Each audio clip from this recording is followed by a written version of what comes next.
stopping by Sheila's Audiobooks, and I am Sheila. This recording is coming from South Texas. All stories on this recording are in the public domain per United States copyright law. This story is about Mrs. Harlowe. A widow lives in Dijon with her niece Betty and Betty's paid companion Ann Upcott. When Mrs. Harlowe dies, her English solicitors receive a blackmailing letter from her brother-in-law Boris Waberski. He accuses Betty of poisoning Mrs. Harlowe, and junior partner Jim Frobisher is dispatched to Dijon to provide legal advice. The local authorities call in Inspector Hanaud, who is convinced that a murder did take place. Jim Frobisher is certain that Betty is innocent, but if she didn't do it, who did? Did Ann Upton do it to get hands on a priceless pearl necklace? Did Boris Waberski himself manage to do the deed? Inspector Hanaud may use unusual and mystifying methods, but he'll triumph in the end with a spectacular grand finale. 4. 5. Waberski. He is a scoundrel, a would-be blackmailer. He was in straits for money and he expected a thumping legacy from Mrs. Harlowe. He may have brought Ann Upcott into the house with the thought of murder in his mind. Having failed to obtain any profit from his crime, he accuses Betty of the same crime as a blackmailing proposition. As soon as he knew that Mrs. Harlowe had been exhumed and an autopsy made, he collapsed. He knew, if he had used himself the poison arrow, that no trace of poison would be found. He knew of Jean Claddle, and according to his own story was in the Rue Gambetta close to Jean Claddle's shop. It is possible that he himself had been visiting Claddle to pay for the solution of strophanthus. But he would have collapsed equally if he had believed that no murder had been committed at all.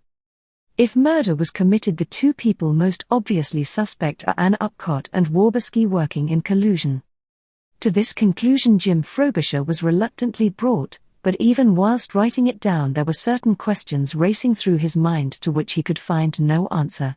He was well aware that he was an utter novice in such matters as the investigation of crimes, and he recognized that were the answers to these questions known to him, some other direction might be given to his thoughts. Accordingly he wrote those troublesome questions beneath his memorandum thus. But 1. Why does Hanaud attach no importance to the return of the treatise on Strophanthus hispidus to its place in the library? 2. What was it which so startled him upon the top of the terrace tower? 3. What was it that he had in his mind to say to me at the café in the Place d'Armes and in the end did not say? 4. Why did Hanaud search every corner of the treasure room for the missing poison arrow, except the interior of the sedan chair? The noise of a door gently closing aroused him from his speculations. He looked across the room. Hanaud had just entered it from the bedroom, shutting the communicating door behind him. He stood with his hand upon the door knob gazing at Frobisher with a curious startled stare. He moved swiftly to the end of the table at which Jim was sitting. "How you help me," he said in a low voice and smiling. "How you do help me." Alert though Jim's ears were to a note of ridicule, he could discover not a hint of it. Hanaud was speaking with the utmost sincerity, his eyes very bright and his heavy face quite changed by that uncannily sharp expression which Jim had learnt to associate with some new find in the development of the case. "May I see what you have written?" Hanaud asked. "It could be of no value to you," Jim replied modestly, but Hanaud would have none of it. "It is always of value to know what the other man thinks, and even more what the other man sees. What did I say to you in Paris?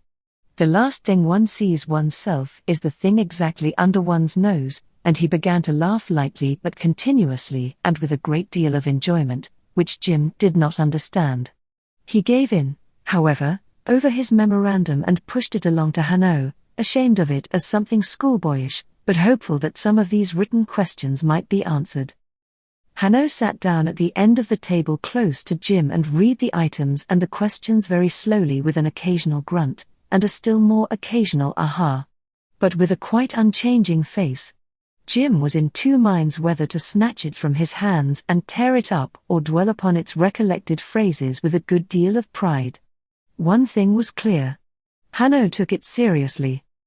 He sat musing over it for a moment or two. Yes, here are questions, and dilemmas. He looked at Frobisher with friendliness. I shall make you an allegory. I have a friend who is a matador in Spain. He told me about the bull and how foolish those people are who think the bull not clever. Yes, but do not jump and look the offense with your eyes and tell me how very vulgar I am and how execrable my taste. All that I know very well. But listen to my friend the matador. He says all that the bull wants, to kill without fail all the bullfighters in Spain, is a little experience. And very little, he learns so quick. Look. Between the entrance of the bull into the arena and his death there are reckoned 20 minutes. And there should not be more, if the matador is wise. The bull, he learns so quick the warfare of the ring.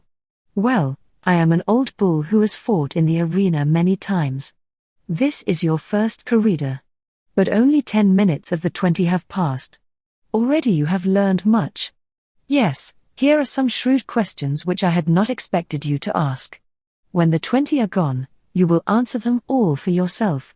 Meanwhile he took up another pen and made a tiny addition to item 1. I carry this on one step farther. See. He replaced the memorandum under Jim's eyes. Jim read. Subsequent developments, for example, the disappearance of the poison arrow, the introduction into the case of the ill-famed Jean Claddle, Ann Upcott's story of her visit to the treasure room, and now the mystery of Mrs Harlowe's pearl necklace, and the finding of the arrow, make out a prima facie case for inquiry. Jim sprang to his feet in excitement.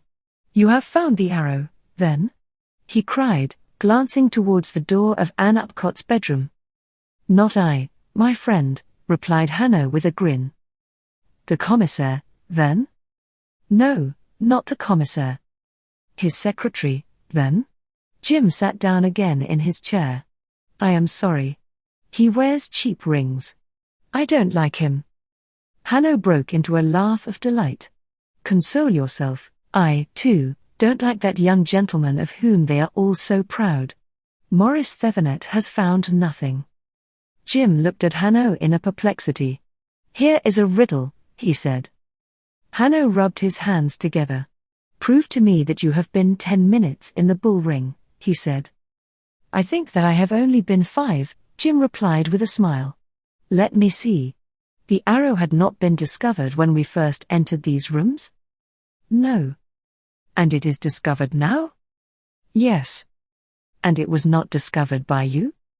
No. Nor the commissaire? No. Nor Maurice Thevenet? No. Jim stared and shook his head. I have not been 1 minute in the bull ring. I don't understand. Hanaud's face was all alight with enjoyment. Then I take your memorandum and I write again. He hid the paper from Jim Frobisher's eyes with the palm of his left hand, whilst he wrote with his right. Then with a triumphant gesture he laid it again before Jim. The last question of all had been answered in Hanaud's neat, small handwriting. Jim read. For why did Hanaud search every corner of the treasure room for the missing poison arrow except the interior of the sedan chair? Underneath the question Hanaud had written as if it was Jim Frobisher himself who answered the question. It was wrong of Hanaud to forget to examine the sedan chair, but fortunately no harm has resulted from that lamentable omission. For life, the incorrigible dramatist had arranged that the head of the arrow shaft should be the penholder with which I have written this memorandum. Jim looked at the penholder and dropped it with a startled cry. There it was, the slender, pencil-like shaft expanding into a slight bulb where the fingers held it, and the nib inserted into the tiny cleft made for the stem of the iron dart. Jim remembered that the nib had once or twice become loose and spluttered on the page, until he had jammed it in violently. Then came a terrible thought. His jaw dropped, he stared at Hanaud in awe. I wonder if I sucked the end of it, whilst I was thinking out my sentences, he stammered. Oh Lord! Cried Hanaud, and he snatched up the penholder and rubbed it hard with his pocket handkerchief. Then he spread out the handkerchief upon the table, and fetching a small magnifying glass from his pocket, examined it minutely. He looked up with relief.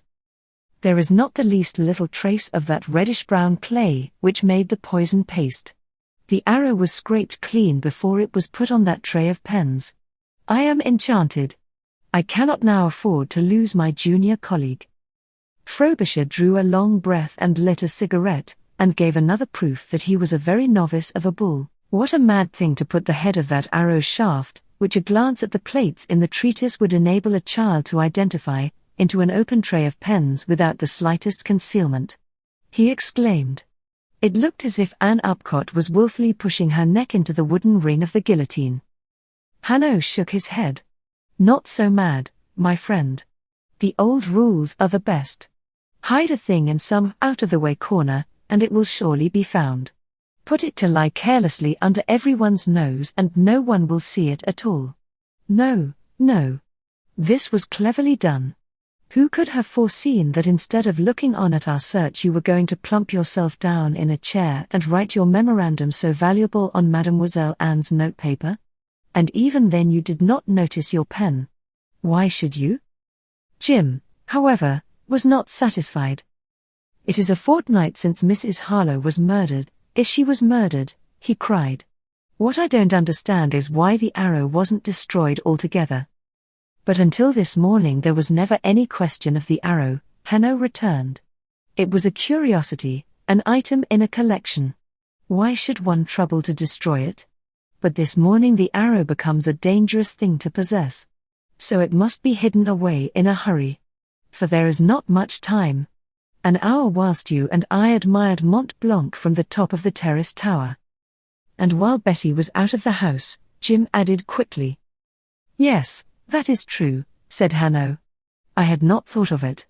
You can add that point, Monsieur Frobisher, to the reasons which put Mademoiselle Harlowe out of our considerations. Yes. He sat lost in thought for a little while and speaking now and then a phrase rather to himself than to his companion, to run up here, to cut the arrow down, to round off the end as well as one can in a hurry to stain it with some varnish, to mix it with the other pens in the tray. Not so bad. He nodded his head in appreciation of the trick. But nevertheless things begin to look black for that exquisite Mademoiselle Anne with her delicate colour and her pretty ways. A noise of the shifting of furniture in the bedroom next door attracted his attention. He removed the nib from the arrowhead. We will keep this little matter to ourselves just for the moment, he said quickly, and he wrapped the improvised penholder in a sheet of the notepaper. Just you and I shall know of it. No one else. This is my case, not Giardot's. We will not inflict a great deal of pain and trouble until we are sure. I agree, said Jim eagerly. That's right, I am sure. Hanaud tucked the arrowhead carefully away in his pocket. This, too, he said, and he took up Jim Frobisher's memorandum. It is not a good thing to carry about, and perhaps lose. I will put it away at the prefecture with the other little things I have collected. He put the memorandum into his letter case and got up from his chair. The rest of the arrow shaft will be somewhere in this room, no doubt, and quite easy to see. But we shall not have time to look for it, and, after all, we have the important part of it. He turned towards the mantelshelf, where some cards of invitation were stuck in the frame of the mirror, just as the door was opened and the commissaire with his secretary came out from the bedroom. The necklace is not in that room, said Monsieur Giardot in a voice of finality. Nor is it here, Hanaud replied with an unblushing assurance. Let us go downstairs. Jim was utterly staggered. This room had not been searched for the necklace at all. First the sedan chair, then this sitting room was neglected. Hanaud actually led the way out to the stairs without so much as a glance behind him. No wonder that in Paris he had styled himself and his brethren the servants of chance. Chapter 16 Hanaud laughs. At the bottom of the stairs Hanaud thanked the commissaire of police for his assistance. As for the necklace, we shall of course search the baggage of everyone in the house, he said.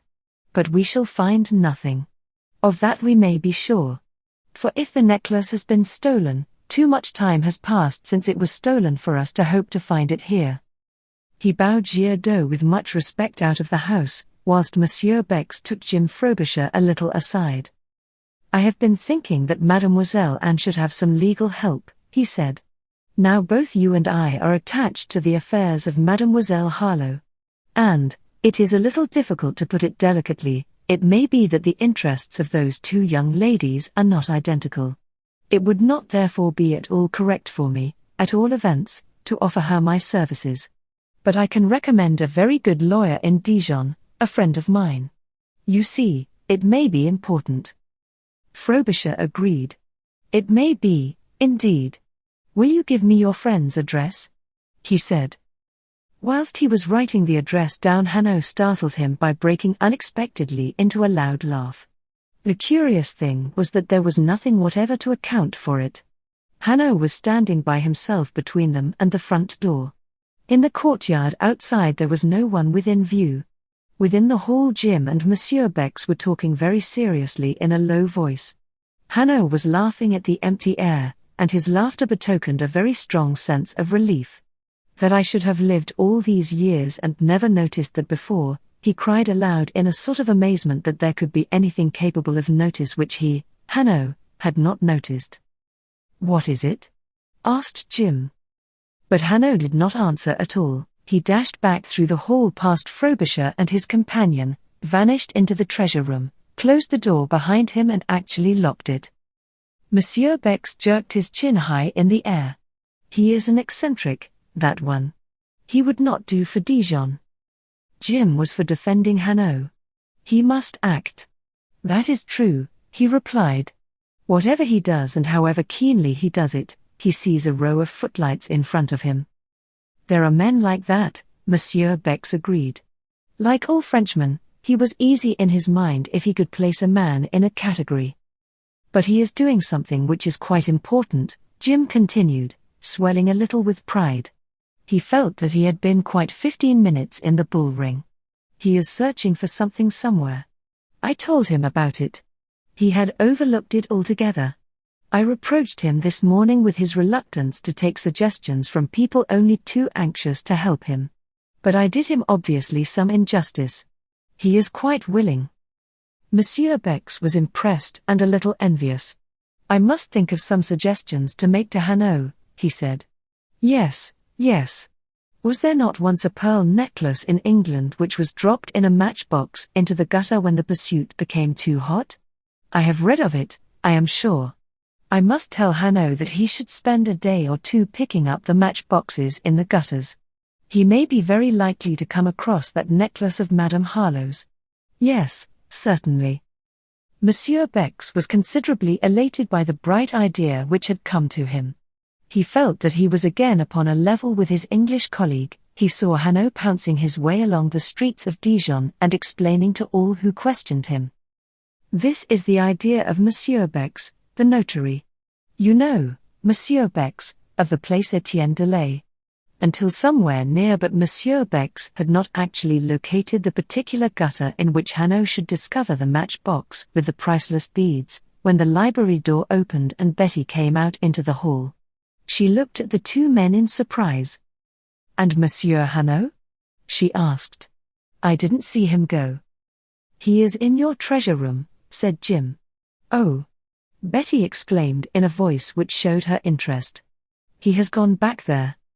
She walked quickly to the door and tried the handle. Locked! She cried with a little start of surprise. She spoke without turning round. He has locked himself in. Why? Because of the footlights, Monsieur Bex answered, and Betty turned about and stared at him. Yes, we came to that conclusion, Monsieur Frobisher and I. Everything he does must ring a curtain down, and once more the key turned in the lock. Betty swung round again as the sound reached her ears and came face to face with Hanaud. Hanaud looked over her shoulder at Frobisher and shook his head ruefully. You did not find it, then? Jim asked. No. Hanaud looked away from Jim to Betty Harlowe. Monsieur Frobisher put an idea into my head, mademoiselle. I had not looked into that exquisite sedan chair. It might well be that the necklace had been hidden behind the cushions.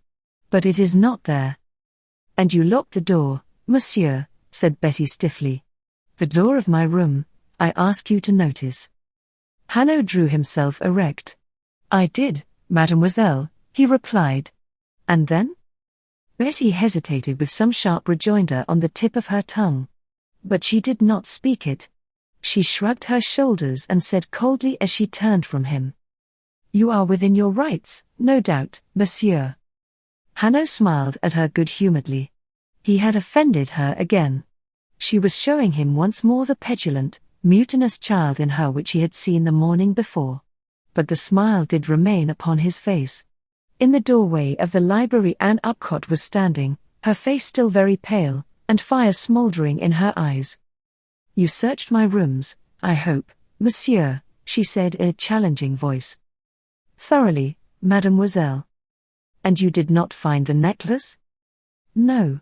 And he walked straight across the hall to her with a look suddenly grown stern. "Mademoiselle, I should like you to answer me a question. But you need not. I wish you to understand that. You have a right to reserve your answers for the office of the examining magistrate and then give them only in the presence of and with the consent of your legal adviser. Monsieur Bex will assure you that is so." The girl's defiance weakened. "What do you wish to ask me?" she asked. "Exactly how you came to the Maison Grenelle." The fire died out of her eyes, Anne's eyelids fluttered down. She stretched out a hand against the jamb of the door to steady herself. Jim wondered whether she guessed that the head of Simon Harlowe's arrow was now hidden in Hanaud's pocket. "I was at Monte Carlo," she began, and stopped. "And quite alone?" Hanaud continued relentlessly. "Yes." "And without money?" "With a little money," Anne corrected. "Which you lost," Hanaud rejoined. "Yes." "And at Monte Carlo you made the acquaintance of Boris Waberski?" "Yes." "And so you came to the Maison Grenelle?" "Yes." "It is all very curious, mademoiselle," said Hanaud gravely, "and if it were only curious." Jim Frobisher wished with all his heart. For Ann Upcott quailed before the detective's glance. It seemed to him that with another question from him, an actual confession would falter and stumble from her lips. A confession of complicity with Boris Waberski. And then? Jim caught a dreadful glimpse of the future which awaited her. The guillotine? Probably a fate much worse, for that would be over soon and she at rest. A few poignant weeks, an agony of waiting, now in an intoxication of hope, now in the lowest hell of terror, some dreadful minutes at the breaking of a dawn and an end.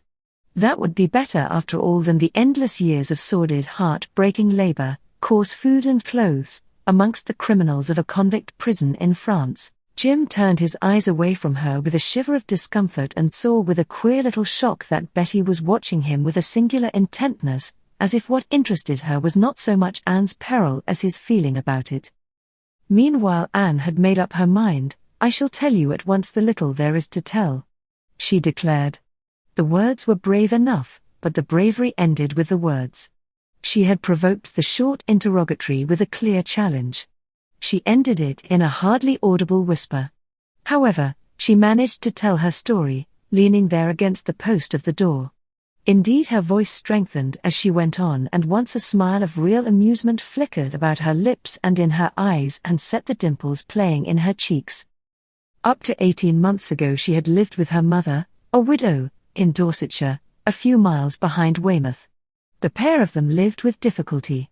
For Mrs Upcott found herself in as desperate a position as England provides for gentlewomen. She was a small landowner taxed up to her ears, and then rated over the top of her head. Anne for her part was thought in the neighbourhood to have promise as an artist. On the death of her mother the estate was sold as a toy to a manufacturer, and Anne with a small purse and a sack-load of ambition set out for London. It took me a year to understand that I was and should remain an amateur. I counted over my money. I had £300 left. What was I going to do with it? It wasn't enough to set me up in a shop. On the other hand, I hated the idea of dependence. So I made up my mind to have 10 wild, gorgeous days at Monte Carlo and make a fortune, or lose the lot. It was then that the smile set her eyes dancing. I should do the same again, she cried, quite unrepentantly. I had never been out of England in my life, but I knew a good deal of schoolgirls' French. I bought a few frocks and hats and off I went. I had the most glorious time. I was 19. Everything from the sleeping cars to the croupiers enchanted me. I stayed at one of the smaller hotels up the hill. I met one or two people whom I knew and they introduced me into the sporting club. Oh, and lots of people wanted to be kind to me," she cried. "That is thoroughly intelligible," said Hanaud dryly. "Oh, but quite nice people too," Anne rejoined. Her face was glowing with the recollections of that short joyous time. She had forgotten, for the moment, altogether the predicament in which she stood, or she was acting with an artfulness which Hanaud could hardly have seen surpassed in all his experience of criminals. There was a croupier, for instance, at the trente-quarante table in the big room of the sporting club. I always tried to sit next to him, for he saw that no one stole my money and that when I was winning I ensured my stake and clawed a little off the heap from time to time.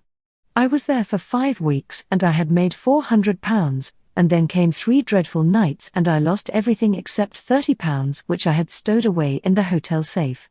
She nodded across the hall towards Jim. "Monsieur Frobisher can tell you about the last night. For he sat beside me and very prettily tried to make me a present of 1,000 francs. Hanaud, however, was not to be diverted. "Afterwards he shall tell me," he said, and resumed his questions. "You had met Waberski before that night?" "Yes, a fortnight before. But I can't remember who introduced me." "And Mademoiselle Harlowe?" "Monsieur Boris introduced me a day or two later to Betty at tea time in the lounge at the Hôtel de Paris." "Aha," said Hanaud. He glanced at Jim with an almost imperceptible shrug of the shoulders. It was, indeed, becoming more and more obvious that Waberski had brought Ann Upcott into that household deliberately, as part of a plan carefully conceived and in due time to be fulfilled. "When did Waberski first suggest that you should join Mademoiselle Harlowe?" he asked. "That last night," Anne replied. "He had been standing opposite to me on the other side of the trente-quarante table. He saw that I had been losing." "Yes," said Hanaud, nodding his head. He thought that the opportune moment had come. He extended his arms and let his hands fall against his thighs. He was like a doctor presented with a hopeless case. He turned half aside from Anne with his shoulders bent and his troubled eyes fixed upon the marble squares of the floor. Jim could not but believe that he was at this moment debating whether he should take the girl into custody. But Betty intervened. "You must not be misled, Monsieur Hanaud," she said quickly.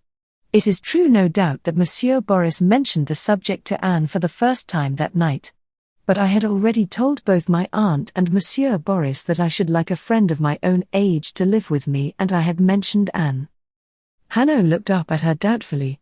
"On so short an acquaintance, mademoiselle?" Betty, however, stuck to her guns. "Yes. I liked her very much from the beginning. She was alone. It was quite clear that she was of our own world. There was every good reason why I should wish for her. And the 4 months she has been with me have proved to me that I was right." She crossed over to Anne with a defiant little nod at Hanaud, who responded with a cordial grin and dropped into English. "So I can push that into my pipe and puff it, as my dear Ricardo would say. That is what you mean? Well, against loyalty, the whole world is powerless." And he made Betty a friendly bow. He could hardly have told Betty in plainer phrase that her intervention had averted Anne's arrest, or Anne herself that he believed her guilty. Everyone in the hall understood him in that sense. They stood foolishly looking here and looking there and not knowing where to look, and in the midst of their discomfort occurred an incongruous little incident which added a touch of the bizarre. Up the 2 steps to the open door came a girl carrying a big oblong cardboard milliner's box. Her finger was on the bell when Hanaud stepped forward. "There is no need to ring," he said. "What have you there?" The girl stepped into the hall and looked at Anne. "It is Mademoiselle's dress for the ball tomorrow night. Mademoiselle was to call for a final fitting but did not come.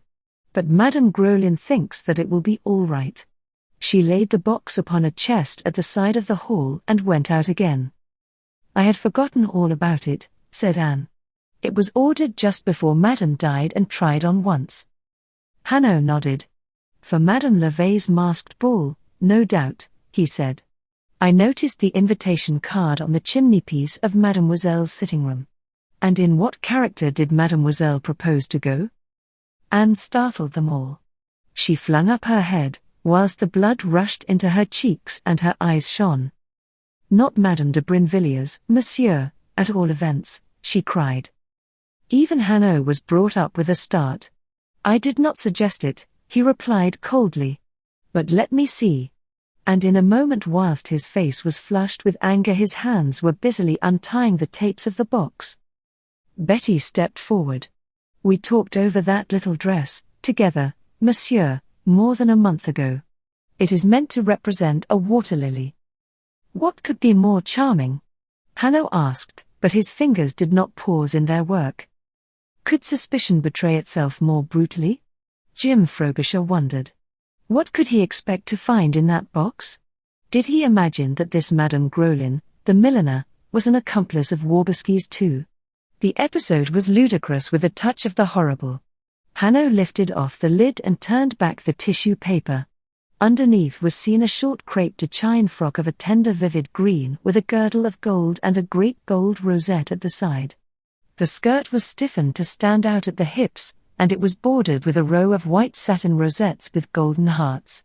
To complete the dress there were a pair of white silk stockings with fine gold clocks and white satin shoes with single straps across the insteps and little tassels of brilliants where the straps buttoned, and 4 gold stripes at the back round the heels. Hanaud felt under the frock and around the sides, replaced the lid, and stood up again. He never looked at Ann Upcott. He went straight across to Betty Harlowe. "I regret infinitely, mademoiselle, that I have put you to so much trouble and occupied so many hours of your day," he said with a good deal of feeling. He made her a courteous bow, took up his hat and stick from the table on which he had laid it, and made straight for the hall door. His business in the Maison Grenelle was to all appearances finished. But Monsieur Bex was not content. He had been nursing his suggestion for nearly half an hour. Like a poem it demanded utterance. "Monsieur Hanaud," he called, "Monsieur Hanaud. I have to tell you about a box of matches." "Aha," Hanaud answered, stopping alertly. "A box of matches. I will walk with you towards your office, and you shall tell me as you go." Monsieur Bex secured his hat and his stick in a great hurry. But he had time to throw a glance of pride towards his English colleague. "Your suggestion about the treasure room was of no value, my friend. Let us see what I can do." The pride and the airy wave of the hand spoke the unspoken words. Monsieur Bex was at Hanaud's side in a moment, and talked volubly as they passed out of the gates into the street of Charles Robert. Betty turned to Jim Frobisher. "Tomorrow, now that I am once again allowed to use my motor car, I shall take you for a drive and show you something of our neighborhood. This afternoon you will understand, I know, I belong to Anne." She took Ann Upcott by the arm and the 2 girls went out into the garden. Jim was left alone in the hall, as at that moment he wanted to be. It was very still here now and very silent. The piping of birds, the drone of bees outside the open doors were rather an accompaniment than an interruption of the silence. Jim placed himself where Hanaud had stood at that moment when he had laughed so strangely, halfway between the foot of the stairs where Monsieur Bex and he himself had been standing and the open porch. But Jim could detect nothing whatever to provoke any laughter, any excitement. "That I should have lived all these years and never noticed it before," he had exclaimed. Noticed what? There was nothing to notice. A table, a chair or 2, a barometer hanging upon the wall on one side and a mirror hanging upon the wall on the other. No, there was nothing. Of course, Jim reflected, there was a strain of the mountebank in Hanaud. The whole of that little scene might have been invented by him maliciously, just to annoy and worry and cause discomfort to Monsieur Bex and himself. Hanaud was very capable of a trick like that. A strain of the mountebank indeed. He had a great deal of the mountebank. More than half of him was probably mountebank. Possibly quite 2/3. "Oh, damn the fellow. What in the world did he notice?" cried Jim. What did he notice from the top of the tower? What did he notice in this hall? Why must he be always noticing something? And he jammed his hat on in a rage and stalked out of the house. Chapter 17 at Jean Claddle's. At 9 o'clock that night, Jim Frobisher walked past the cashier's desk and into the hall of the Grand Tavern.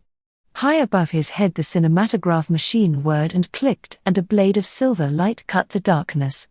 At the opposite end of the hall the square screen was flooded with radiance, and the pictures melted upon it one into the other.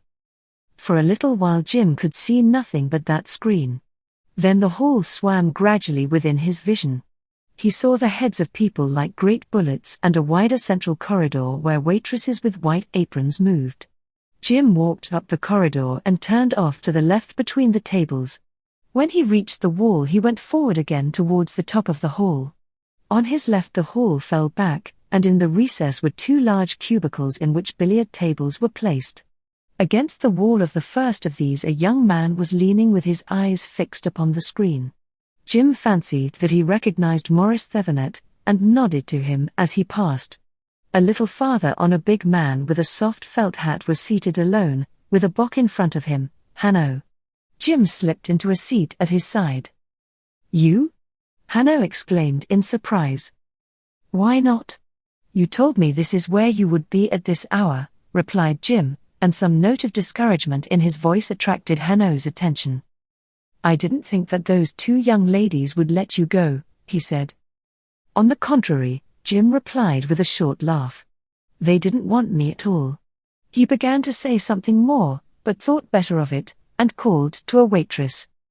"2 box, if you please," he ordered, and he offered Hanaud a cigar. When the box were brought, Hanaud said to him, "It will be well to pay at once, so that we can slip away when we want." "We have something to do tonight?" Jim asked. He said no more until Jim had paid and the waitress had turned the 2 little saucers on which she had brought the box upside down and had gone away. Then he leaned towards Jim and lowered his voice. "I am glad that you came here. For I have a hope that we shall get the truth tonight, and you ought to be present when we do get it." Jim lit his own cigar. "From whom do you hope to get it?" "Jean Claddle," Hanaud answered in a whisper. "A little later, when all the town is quiet, we will pay a visit to the street of Gambetta." "You think he'll talk?" Hanaud nodded. "There is no charge against Claddle in this affair. To make a solution of that poison paste is not an offense.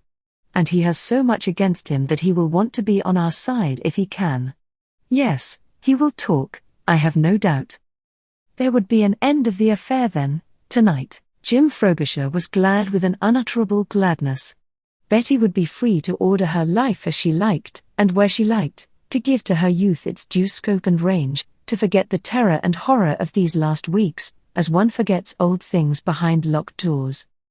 "I hope, however," he said earnestly to Hanaud, "and I believe, that you will be found wrong, that if there was a murder Ann Upcott had nothing to do with it." "Yes, I believe that." He repeated his assertion as much to convince himself as to persuade Hanaud. Hanaud touched his elbow. "Don't raise your voice too much, my friend," he said. "I think there is someone against the wall who is honoring us with his attention." Jim shook his head. "It is only Maurice Thevenet," he said. "Oh-ho?" answered Hanaud in a voice of relief. "Is that all? For a moment I was anxious. It seemed that there was a sentinel standing guard over us." He added in a whisper, "I, too, hope from the bottom of my heart that I may be proved wrong. But what of that arrowhead in the pen tray? Eh? Don't forget that." Then he fell into a muse. "What happened on that night in the Maison Grenelle?" he said. "Why was that communicating door thrown open? Who was to be stripped to the skin by that violent woman? Who whispered that will do now? Is Ann Upcott speaking the truth, and was there some terrible scene taking place before she entered so unexpectedly the treasure room, some terrible scene which ended in that dreadful whisper? Or is Ann Upcott lying from beginning to end? Ah, my friend, you wrote some questions down upon your memorandum this afternoon. But these are the questions I want answered, and where shall I find the answers?" Jim had never seen Hanaud so moved.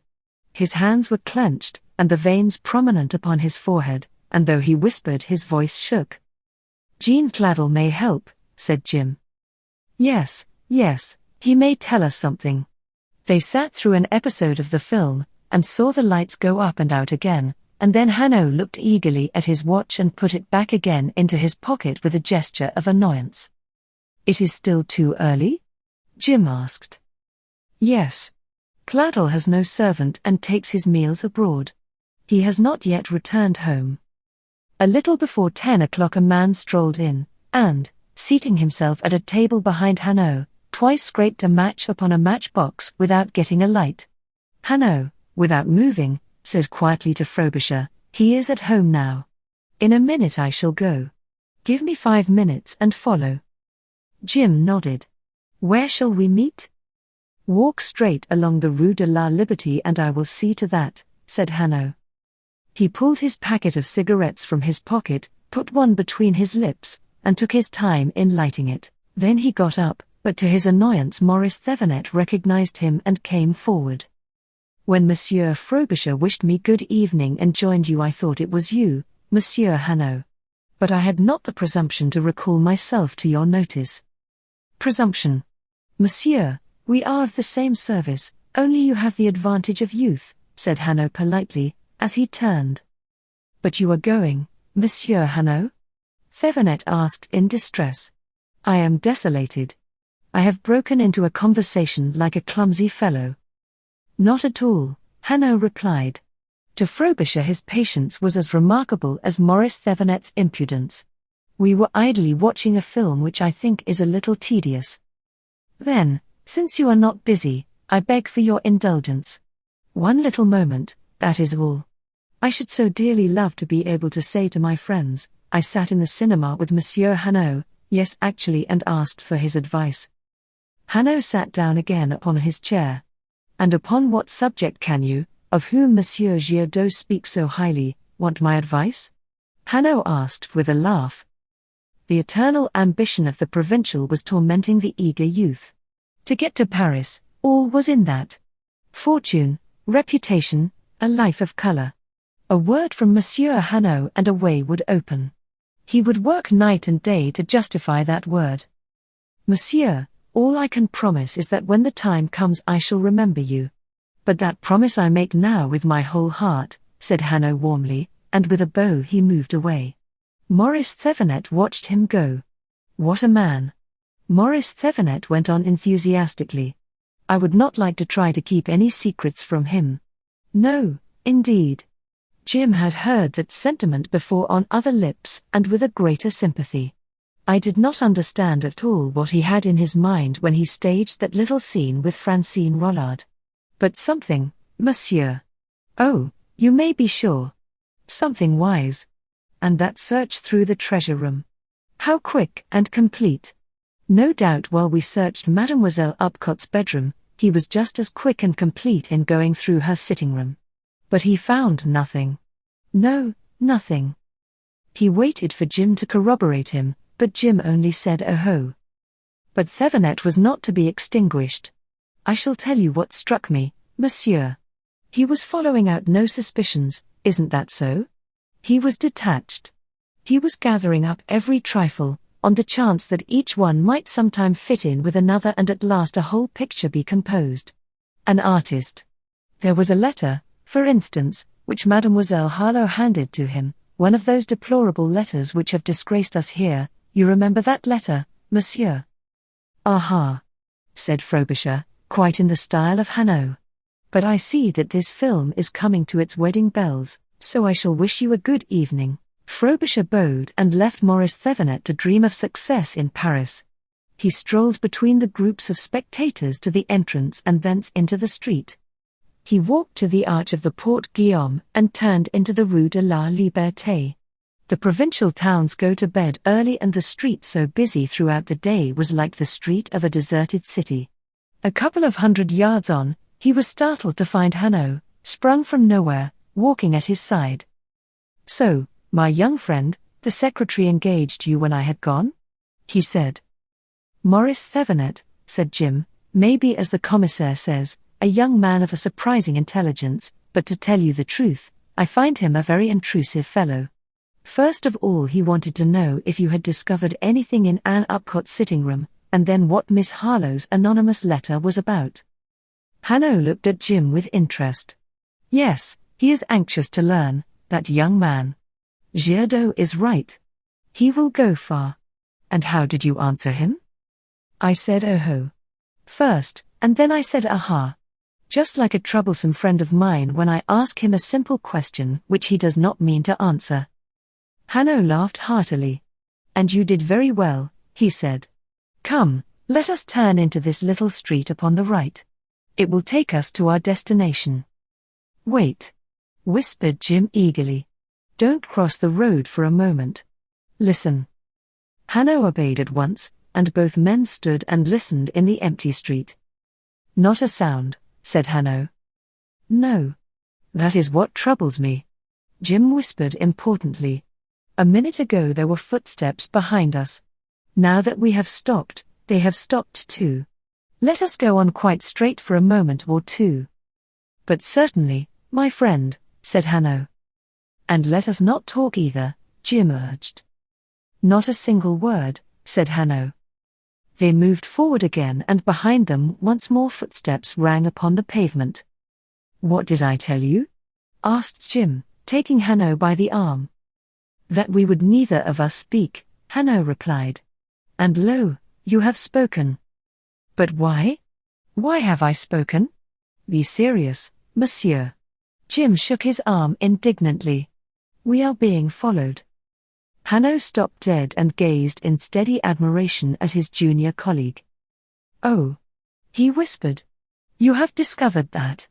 Yes, it is true. We are being followed by one of my men who sees to it that we are not followed. Frobisher shook Hanaud's arm off indignantly. He drew himself up stiffly. Then he saw Hanaud's mouth twitching, and he understood that he was looking proper. Oh, let us go and find Jean Claddle, he said with a laugh, and he crossed the road. They passed into a network of small, mean streets. There was not a soul abroad. The houses were shrouded in darkness. The only sounds they heard were the clatter of their own footsteps on the pavement and the fainter noise of the man who followed them. Hanaud turned to the left into a short passage and stopped before a little house with a shuttered shop front.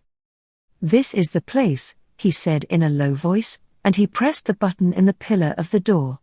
The bell rang with a shrill, sharp were just the other side of the panels. We may have to wait a moment if he has gone to bed, said Hanaud, since he has no servant in the house. A minute or two passed. The clocks struck the half-hour. Hanaud leaned his ear against the panels of the door. He could not hear one sound within the house. He rang again, and after a few seconds shutters were thrown back and a window opened on the floor above. From behind the window someone whispered. Who is there? The police, Hanaud answered, and at the window above there was silence.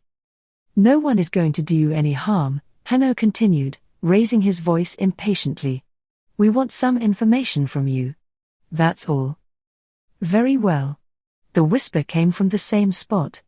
The man standing within the darkness of the room had not moved. Wait.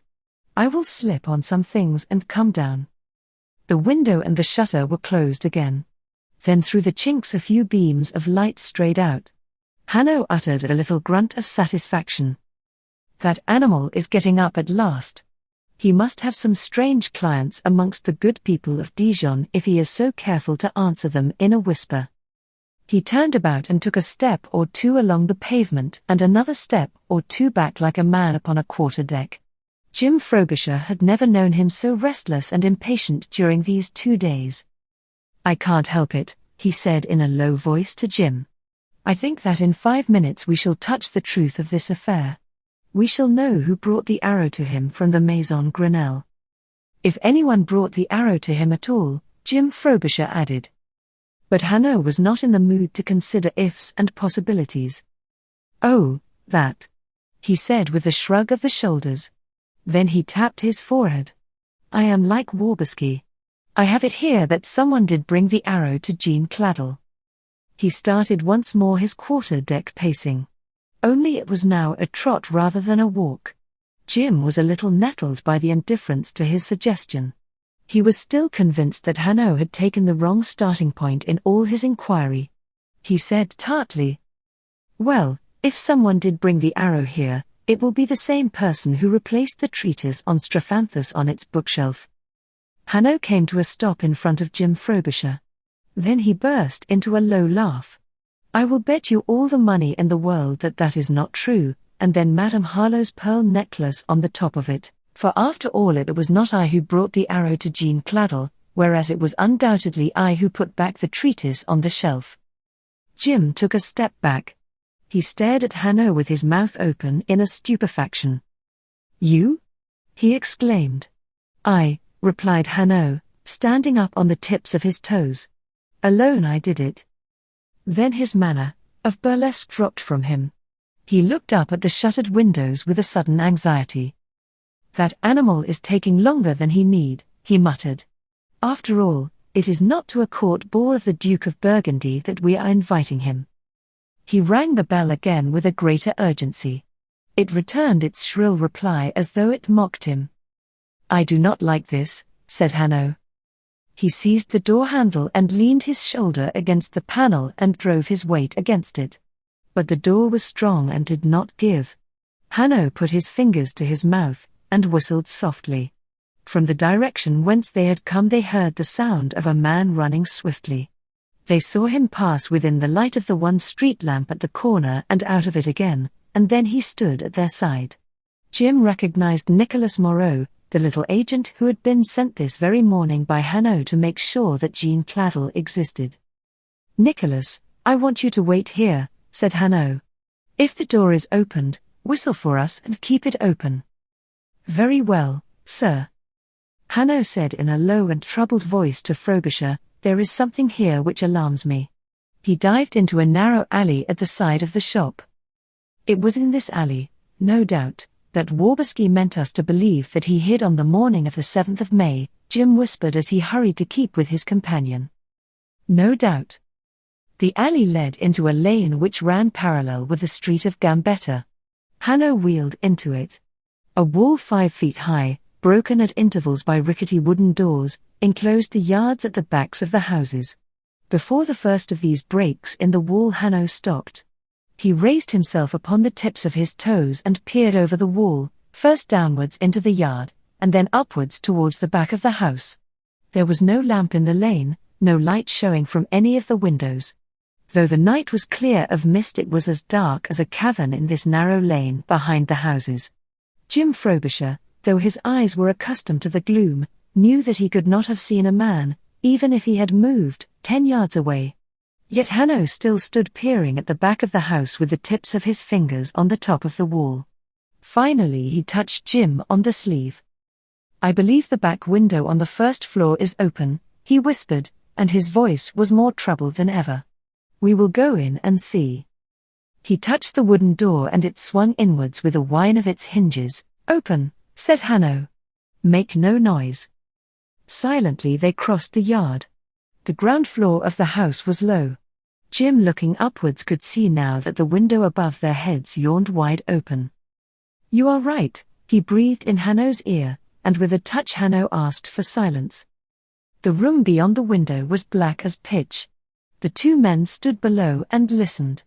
Not a word came from it. Hanaud drew Jim into the wall of the house. At the end of the wall a door gave admission into the house. Hanaud tried the door, turning the handle first and then gently pressing with his shoulder upon the panel. "It's locked, but not bolted like the door in front," he whispered. "I can manage this." Jim Frobisher heard the tiniest possible rattle of a bunch of keys as Hanaud drew it from his pocket, and then not a noise of any kind whilst Hanaud stooped above the lock.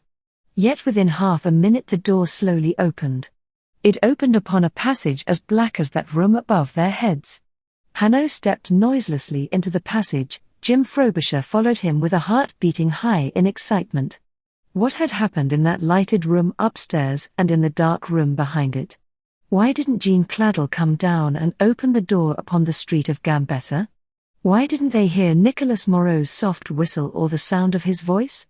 Hanaud stepped back past Jim Frobisher and shut the door behind them and locked it again. "You haven't an electric torch with you, of course?" Hanaud whispered. "No," replied Jim. "Nor one, and one don't want to strike a match." There's something upstairs which frightens me." You could hardly hear the words. They were spoken as though the mere vibration of the air they caused would carry a message to the rooms above. "We'll move very carefully. Keep a hand upon my coat," and Hanaud went forward. After he had gone a few paces he stopped. "There's a staircase here on my right. It turns at once. Mind not to knock your foot on the first step," he whispered over his shoulder, and a moment later he reached down and, taking hold of Jim's right arm, laid his hand upon a balustrade. Jim lifted his foot, felt for and found the first tread of the stairs, and mounted behind Hanaud. They halted on a little landing just above the door by which they had entered the house. In front of them the darkness began to thin, to become opaque rather than a black, impenetrable hood drawn over their heads. Jim understood that in front of him was an open door and that the faint glimmer came from that open window on their left hand beyond the door. Hanaud passed through the doorway into the room. Jim followed and was already upon the threshold, when Hanaud stumbled and uttered a cry. No doubt the cry was low, but coming so abruptly upon their long silence it startled Frobisher like the explosion of a pistol. It seemed that it must clash through Dijon like the striking of a clock. But nothing followed.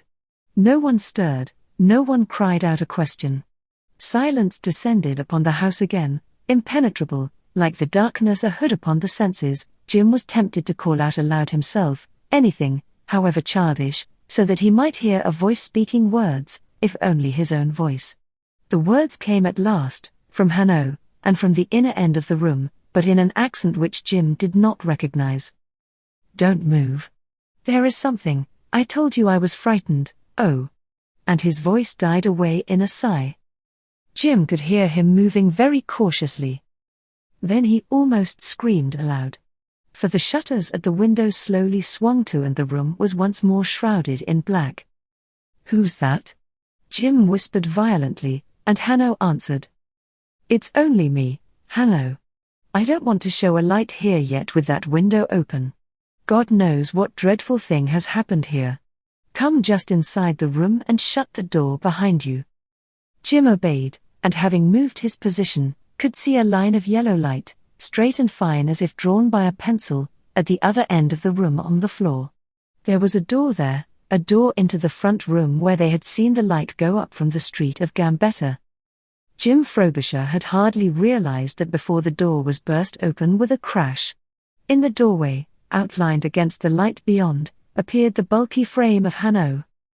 "There is nothing here," he said, standing there blocking up the doorway with his hands in his pockets. "The room is quite empty." "That room? The front room? Yes." But between Hanaud's legs the light trickled out into the dark room behind, and here, on the floor illuminated by a little lane of light, Jim, with a shiver, saw a clenched hand and a forearm in a crumpled shirt sleeve. "Turn round," he cried to Hanaud. "Look." Hanaud turned. "Yes," he said quietly. "That is what I stumbled against." He found a switch in the wall close to the door and snapped it down. The dark room was flooded with light, and on the floor, in the midst of a scene of disorder, a table pushed back here, a chair overturned there, lay the body of a man. He wore no coat.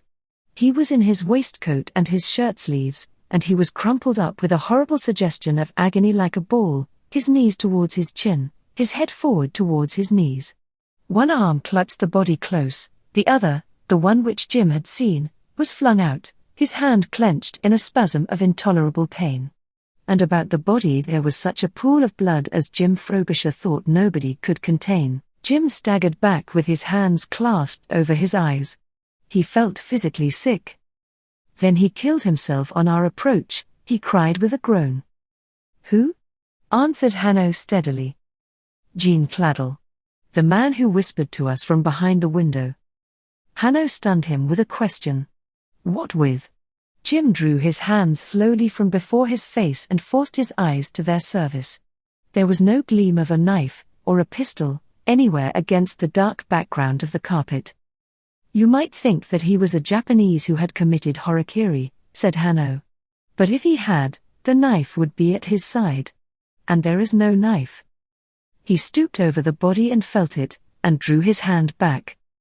"It is still warm," he said, and then a gasp. "Look." He pointed.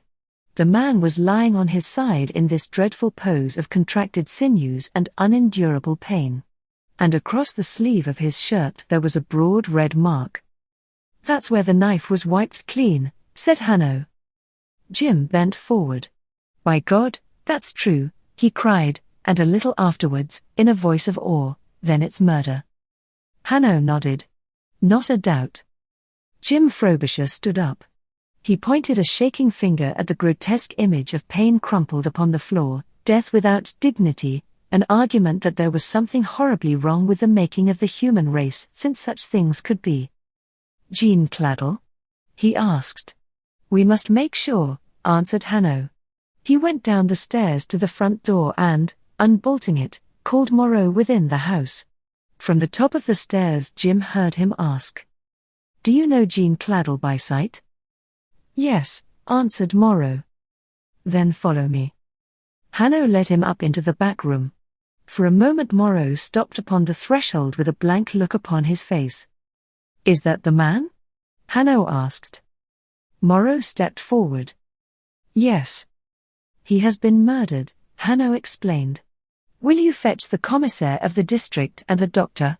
We will wait here." Moreau turned on his heel and went downstairs. Hanaud dropped into a chair and stared moodily at the dead body. "Jean Claddle," he said in a voice of discouragement. "Just when he could have been of a little use in the world. Just when he could have helped us to the truth. It's my fault, too. I oughtn't to have waited until tonight. I ought to have foreseen that this might happen." "Who can have murdered him?" Jim Frobisher exclaimed. Hanaud roused himself out of his remorse. "The man who whispered to us from behind the window," answered Hanaud. Jim Frobisher felt his mind reeling. "That's impossible," he cried. "Why?" Hanaud asked. "It must have been he. Think it out." And step by step he told the story as he read it, testing it by speaking it aloud. At 10:05 a man of mine, still a little out of breath from his haste, comes to us in the Grand Tavern and tells us that Jean Claddle has just reached home. He reached home then at 10:05. "Yes," Jim agreed. "We were detained for a few minutes by Maurice Thevenet." "Yes." He moistened his lips with the tip of his tongue and said softly, "We shall have to consider that very modest and promising young gentleman rather carefully. He detained us. We heard the clock strike 10:30 as we waited in the street." "Yes." And all was over then. For the house was as silent as what, indeed, it is a grave. And only just over, for the body is still warm. If this lying here is Jean Claddle, someone else must have been waiting for him to come home tonight, waiting in the lane behind, since my man didn't see him. And an acquaintance, a friend for Jean Claddle, lets him in and locks the door behind him. Jim interrupted. "He might have been here already, waiting for him with his knife bared in this dark room." Hanaud looked round the room. It was furnished cheaply and stuffily, half office, half living room. An open bureau stood against the wall near the window. A closed cabinet occupied the greater part of one side. "I wonder," he said. "It is possible, no doubt, but if so, why did the murderer stay so long? No search has been made, no drawers are ransacked." He tried the door of the cabinet. "This is still locked. No, I don't think that he was waiting. I think that he was admitted as a friend or a client. I fancy Jean Claddle had not a few clients who preferred to call upon him by the back way in the dark of the night.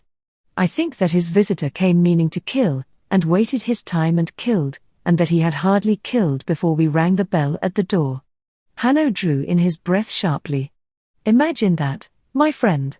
He is standing here over the man he has murdered, and unexpectedly the shrill, clear sound of the bell goes through the house as though God said, 'I saw you.' Imagine it. He turned out the light and stands holding his breath in the dark. The bell rings again. He must answer it or worse may befall. He goes into the front room and throws open the window, and hears it is the police who are at the door." Hanaud nodded his head in a reluctant admiration. "But that man had an iron nerve. He doesn't lose his head. He closes the shutter, he turns on the light that we may think he is getting up, he runs back into this room. He will not waste time by stumbling down the stairs and fumbling with the lock of the back door. No, he opens these shutters and drops to the ground. It is done in a second. Another second, and he is in the lane, another, and he is safe, his dreadful mission ended. Claddle will not speak, Claddle will not tell us the things we want to know. Hanaud went over to the cabinet and, using his skeleton keys, again opened its doors. On the shelves were ranged a glass jar or two, a retort, the simplest utensils of a laboratory and a few bottles, one of which, larger than the rest, was half filled with a colorless liquid. Alcohol, said Hanaud, pointing to the label. Jim Frobisher moved carefully round on the outskirts of the room, taking care not to alter the disarrangements of the furniture. He looked the bottles over. Not one of them held a drop of that pale lemon-colored solution which the professor, in his treatise, had described. Hanaud shut and locked the doors of the cabinet again and stepped carefully over to the bureau. It stood open, and a few papers were strewn upon the flap. He sat down at the bureau and began carefully to search it. Jim sat down in a chair. Somehow it had leaked out that, since this morning, Hanaud knew of Jean Claddle. Jean Claddle therefore must be stopped from any revelations, and he had been stopped. Frobisher could no longer doubt that murder had been done on the night of April the 27th, in the Maison Grenelle. Development followed too logically upon development. The case was building itself up, another story had been added to the edifice with this new crime. Yes, certainly and solidly it was building itself up, this case against someone. Chapter 18 The White Tablet. Within the minute that case was to be immeasurably strengthened. An exclamation broke from Hanaud. He sprang to his feet and turned on the light of a green-shaded reading lamp, which stood upon the ledge of the bureau. He was holding now under the light a small drawer, which he had removed from the front of the bureau. Very gingerly he lifted some little thing out of it, something that looked like a badge that men wear in their buttonholes. He laid it down upon the blotting paper, and in that room of death laughed harshly. He beckoned to Jim. Come and look. What Jim saw was a thin, small, barbed iron dart, with an iron stem. He had no need to ask its nature, for he had seen its likeness that morning in the treatise of the Edinburgh professor. This was the actual head of Simon Harlowe's poison arrow. You have found it, said Jim in a voice that shook. Yes. Hanaud gave it a little push, and said thoughtfully, a Negro thousands of miles away sits outside his hut in the Combe country and pounds up his poison seed and mixes it with red clay, and smears it thick and slab over the shaft of his fine new arrow, and waits for his enemy. But his enemy does not come. So he barters it, or gives it to his white friend the trader on the Shire River. And the trader brings it home and gives it to Simon Harlowe of the Maison Grenelle. And Simon Harlowe lends it to a professor in Edinburgh, who writes about it in a printed book and sends it back again. And in the end, after all its travels, it comes to the tenement of Jean Claddle in a slum of Dijon, and is made ready in a new way to do its deadly work. For how much longer Hanaud would have moralized over the arrow in this deplorable way, no man can tell. Happily Jim Frobisher was reprieved from listening to him by the shutting of a door below and the noise of voices in the passage. The commissaire? Said Hanaud, and he went quickly down the stairs. Jim heard him speaking in a low tone for quite a long while, and no doubt was explaining the position of affairs. For when he brought the commissaire and the doctor up into the room he introduced Jim as one about whom they already knew. This is that Monsieur Frobisher, he said. The commissaire, a younger and more vivacious man than A.E.W., bowed briskly to Jim and looked towards the contorted figure of Jean Claddle. Even he could not restrain a little gesture of repulsion. He clacked his tongue against the roof of his mouth. He is not pretty, that one, he said. Most certainly he is not pretty. Hanaud crossed again to the bureau and carefully folded the dart around with paper. With your permission, monsieur, he said ceremoniously to the commissaire, I shall take this with me. I will be responsible for it. He put it away in his pocket and looked at the doctor, who was stooping by the side of Jean Claddle. I do not wish to interfere, but I should be glad to have a copy of the medical report. I think that it might help me. I think it will be found that this murder was committed in a way peculiar to one man." "Certainly you shall have a copy of the report, Monsieur Hanaud," replied the young commissaire in a polite and formal voice. Hanaud laid a hand on Jim's arm. "We are in the way, my friend."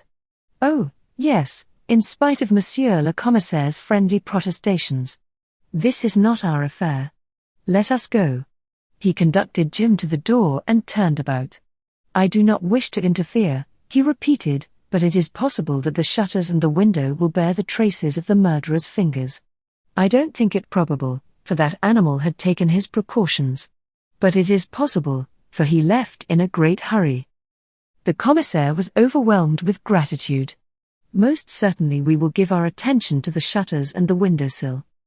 "A copy of the fingerprints, if any are found?" Hanaud suggested. "Shall be at Monsieur Hanaud's disposal as early as possible," the commissaire agreed. Jim experienced a pang of regret that Monsieur Bex was not present at the little exchange of civilities. The commissaire and Hanaud were so careful not to tread upon one another's toes and so politely determined that their own should not be trodden upon. Monsieur Bex could not but have revelled in the correctness of their deportment. Hanaud and Frobisher went downstairs into the street. The neighborhood had not been aroused. A couple of sergeants de ville stood in front of the door. The street of Gambetta was still asleep and indifferent to the crime which had taken place in one of its least respectable houses. "I shall go to the prefecture," said Hanaud. "They have given me a little office there with a sofa. I want to put away the arrowhead before I go to my hotel." "I shall come with you," said Jim. "It will be a relief to walk for a little in the fresh air, after that room." The prefecture lay the better part of a mile away across the city. Hanaud set off at a great pace, and reaching the building conducted Jim into an office with a safe set against the wall. "Will you sit down for a moment? And smoke, please," he said. He was in a mood of such deep dejection, he was so changed from his mercurial self, that only now did Jim Frobisher understand the great store he had set upon his interview with Jean Claddle. He unlocked the safe and brought over to the table a few envelopes of different sizes, the copy of the treatise and his green file. He seated himself in front of Jim and began to open his envelopes and range their contents in a row, when the door was opened and a gendarme saluted and advanced. He carried a paper in his hand. "A reply came over the telephone from Paris at 9 o'clock tonight, Monsieur Hanaud. They say that this may be the name of the firm you want. It was established in the Rue de Batignolles, but it ceased to exist 7 years ago." "Yes, that would have happened," Hanaud answered glumly, as he took the paper. He read what was written upon it. Yes. That's it. Not a doubt." He took an envelope from a rack upon the table and put the paper inside it and stuck down the flap.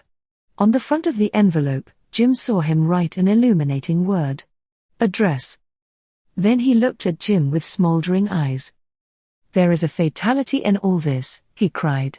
"We become more and more certain that murder was committed and how it was committed. We get a glimpse of possible reasons why. But we are never an inch nearer to evidence, real convincing evidence who committed it. Fatality? I am a fool to use such words. It's keen wits and audacity and nerve that stop us at the end of each lane and make an idiot of me." He struck a match viciously and lit a cigarette. Frobisher made an effort to console him. "Yes, but it's the keen wits and the audacity and the nerve of more than one person." Hanaud glanced at Frobisher sharply. "Explain, my friend." "I have been thinking over it ever since we left the street of Gambetta. I no longer doubt that Mrs Harlowe was murdered in the Maison Grenelle. It is impossible to doubt it. But her murder was part of the activities of a gang.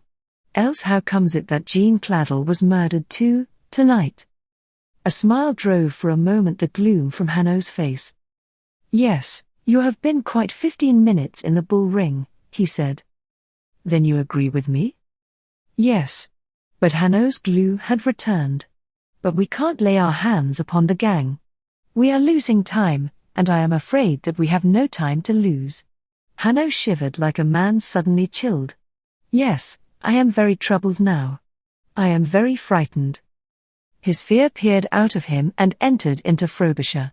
Frobisher did not understand it, he had no clue to what it was that Hanaud feared, but sitting in that brightly lit office in the silent building, he was conscious of evil presences thronging about the pair of them, presences grotesque and malevolent such as some old craftsman of Dijon might have carved on the pillars of a cathedral. He, too, shivered. "Let us see, now," said Hanaud. He took the end of the arrow shaft from one envelope and the barb from his pocket, and fitted them together. The iron barb was loose now because the hole to receive it at the top of the arrow shaft had been widened to take a nib. But the spoke was just about the right length. He laid the arrow down upon the table, and opened his green file. A small square envelope, such as chemists use, attracted Jim's notice. He took it up. It seemed empty, but as he shook it out, a square tablet of some hard white substance rolled onto the table. It was soiled with dust, and there was a smear of green upon it, and as Jim turned it over, he noticed a cut or crack in its surface, as though something sharp had struck it. "What in the world has this to do with the affair?" he asked.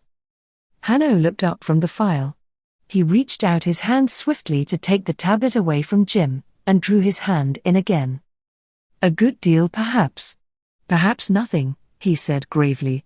"But it is interesting, that tablet. I shall know more about it tomorrow."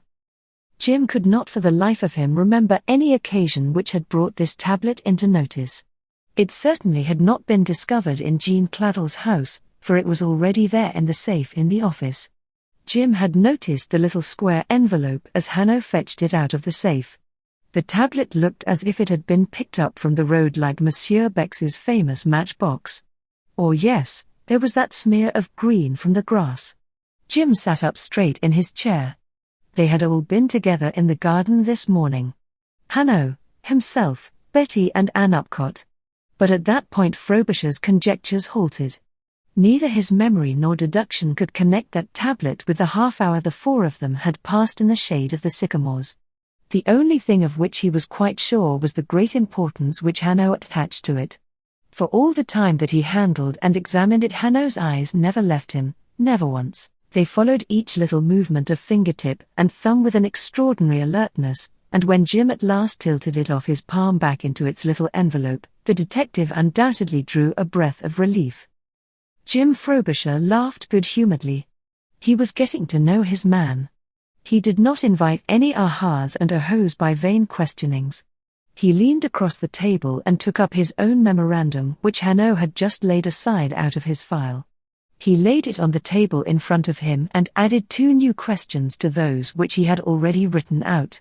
Thus: 5. What was the exact message telephoned from Paris to the prefecture and hidden away in an envelope marked by Hanaud, address? 6. When and where and why was the white tablet picked up, and what, in the name of all the saints, does it mean? With another laugh Frobisher tossed the memorandum back to Hanaud. Hanaud, however, read them slowly and thoughtfully. "I had hoped to answer all your questions tonight," he said dispiritedly. "But you see, we break down at every corner, and the question must wait." He was fitting methodically the memorandum back into the file when a look of extreme surprise came over Frobisher's face. He pointed a finger at the file. "That telegram." There was a telegram pinned to the 3 anonymous letters which Hanaud had in the file, the 2 which Hanaud had shown to Frobisher in Paris and the 3rd which Betty Harlowe had given to him that very afternoon. And the telegram was pieced together by 2 strips of stamped paper in a cross. "That's our telegram. The telegram sent to my firm by Miss Harlowe on Monday, yes, by George, this last Monday." It quite took Jim's breath away, so crowded had his days been with fears and reliefs, excitements and doubts, discoveries and disappointments, to realize that this was only the Friday night, that at so recent a date as Wednesday he had never seen or spoken with Betty Harlowe. "The telegram announcing to us in London that you were engaged upon the case." Hanaud nodded in assent. "Yes. You gave it to me. And you tore it up." "I did. But I picked it out of the waste paper basket afterwards and stuck it together," Hanaud explained, in no wise disconcerted by Jim Frobisher's attack of perspicacity. "I meant to make some trouble here with the police for letting out the secret. I am very glad now that I did pick it out. You yourself must have realized its importance the very next morning before I even arrived at the Maison Grenelle, when you told Mademoiselle that you had shown it to me." Jim cast his memory back. He had a passion for precision and exactness which was very proper in one of his profession. "It was not until you came that I learnt Miss Harlowe had the news by an anonymous letter," he said. "Well, that doesn't matter," Hanaud interposed a trifle quickly. "The point of importance to me is that when the case is done with, and I have a little time to devote to these letters, the telegram may be of value." "Yes, I see," said Jim. "I see that," he repeated, and he shifted uncomfortably in his chair, and opened his mouth and closed it again, and remained suspended between speech and silence, whilst Hanaud read through his file and contemplated his exhibits and found no hope in them. "They lead me nowhere," he cried violently, and Jim Frobisher made up his mind. "Monsieur Hanaud, you do not share your thoughts with me," he said rather formally, "but I will deal with you in a better way. Apart from this crime in the Maison Grenelle, you have the mystery of these anonymous letters to solve. I can help you to this extent. Another of them has been received." "When?" "Tonight, whilst we sat at dinner." "By whom?" "Ann Upcott." "What?" Hanaud was out of his chair with a cry, towering up, his face white as the walls of the room, his eyes burning upon Frobisher. Never could news have been so unexpected, so startling. "You are sure?" he asked. "Quite. It came by the evening post with others. Gaston brought them into the dining room. There was one for me from my firm in London, a couple for Betty, and this one for Ann Upcott." She opened it with a frown, as though she did not know from whom it came. I saw it as she unfolded it. It was on the same common paper, typewritten in the same way with no address at the head of it. She gasped as she looked at it, and then she read it again. And then with a smile she folded it and put it away. "With a smile?" Hanaud insisted. "Yes." She was pleased. The color came into her face. The distress went out of it. "She didn't show it to you, then?" "No." "Nor to Mademoiselle Harlowe?" "No." "But she was pleased, eh?" It seemed that to Hanaud this was the most extraordinary feature of the whole business. "Did she say anything?" "Yes," answered Jim. "She said, 'He has been always right, hasn't he?'" "She said that. He has been always right, hasn't he?" Hanaud slowly resumed his seat, and sat like a man turned into stone. He looked up in a little while. "What happened then?" he asked. "Nothing until dinner was over. Then she picked up her letter and beckoned with her head to Miss Betty, who said to me, 'We shall have to leave you to take your coffee alone.' They went across the hall to Betty's room. The treasure room. I was a little nettled. Ever since I have been in Dijon, one person after another has pushed me into a corner with orders to keep quiet and not interfere. So I came to find you at the Grand Taverne." At another moment Jim's eruption of injured vanity would have provoked Hanaud to one of his lamentable exhibitions, but now he did not notice it at all. "They went away to talk that letter over together," said Hanaud. "And that young lady was pleased, she who was so distressed this afternoon." "A way out, then?" Hanaud was discussing his problem with himself, his eyes upon the table. "For once the scourge is kind. I wonder. It baffles me." He rose to his feet and walked once or twice across the room. "Yes, I, the old bull of 100 corridors, I, Hanaud, am baffled." He was not posturing now. He was frankly and simply amazed that he could be so utterly at a loss. Then, with a swift change of mood, he came back to the table.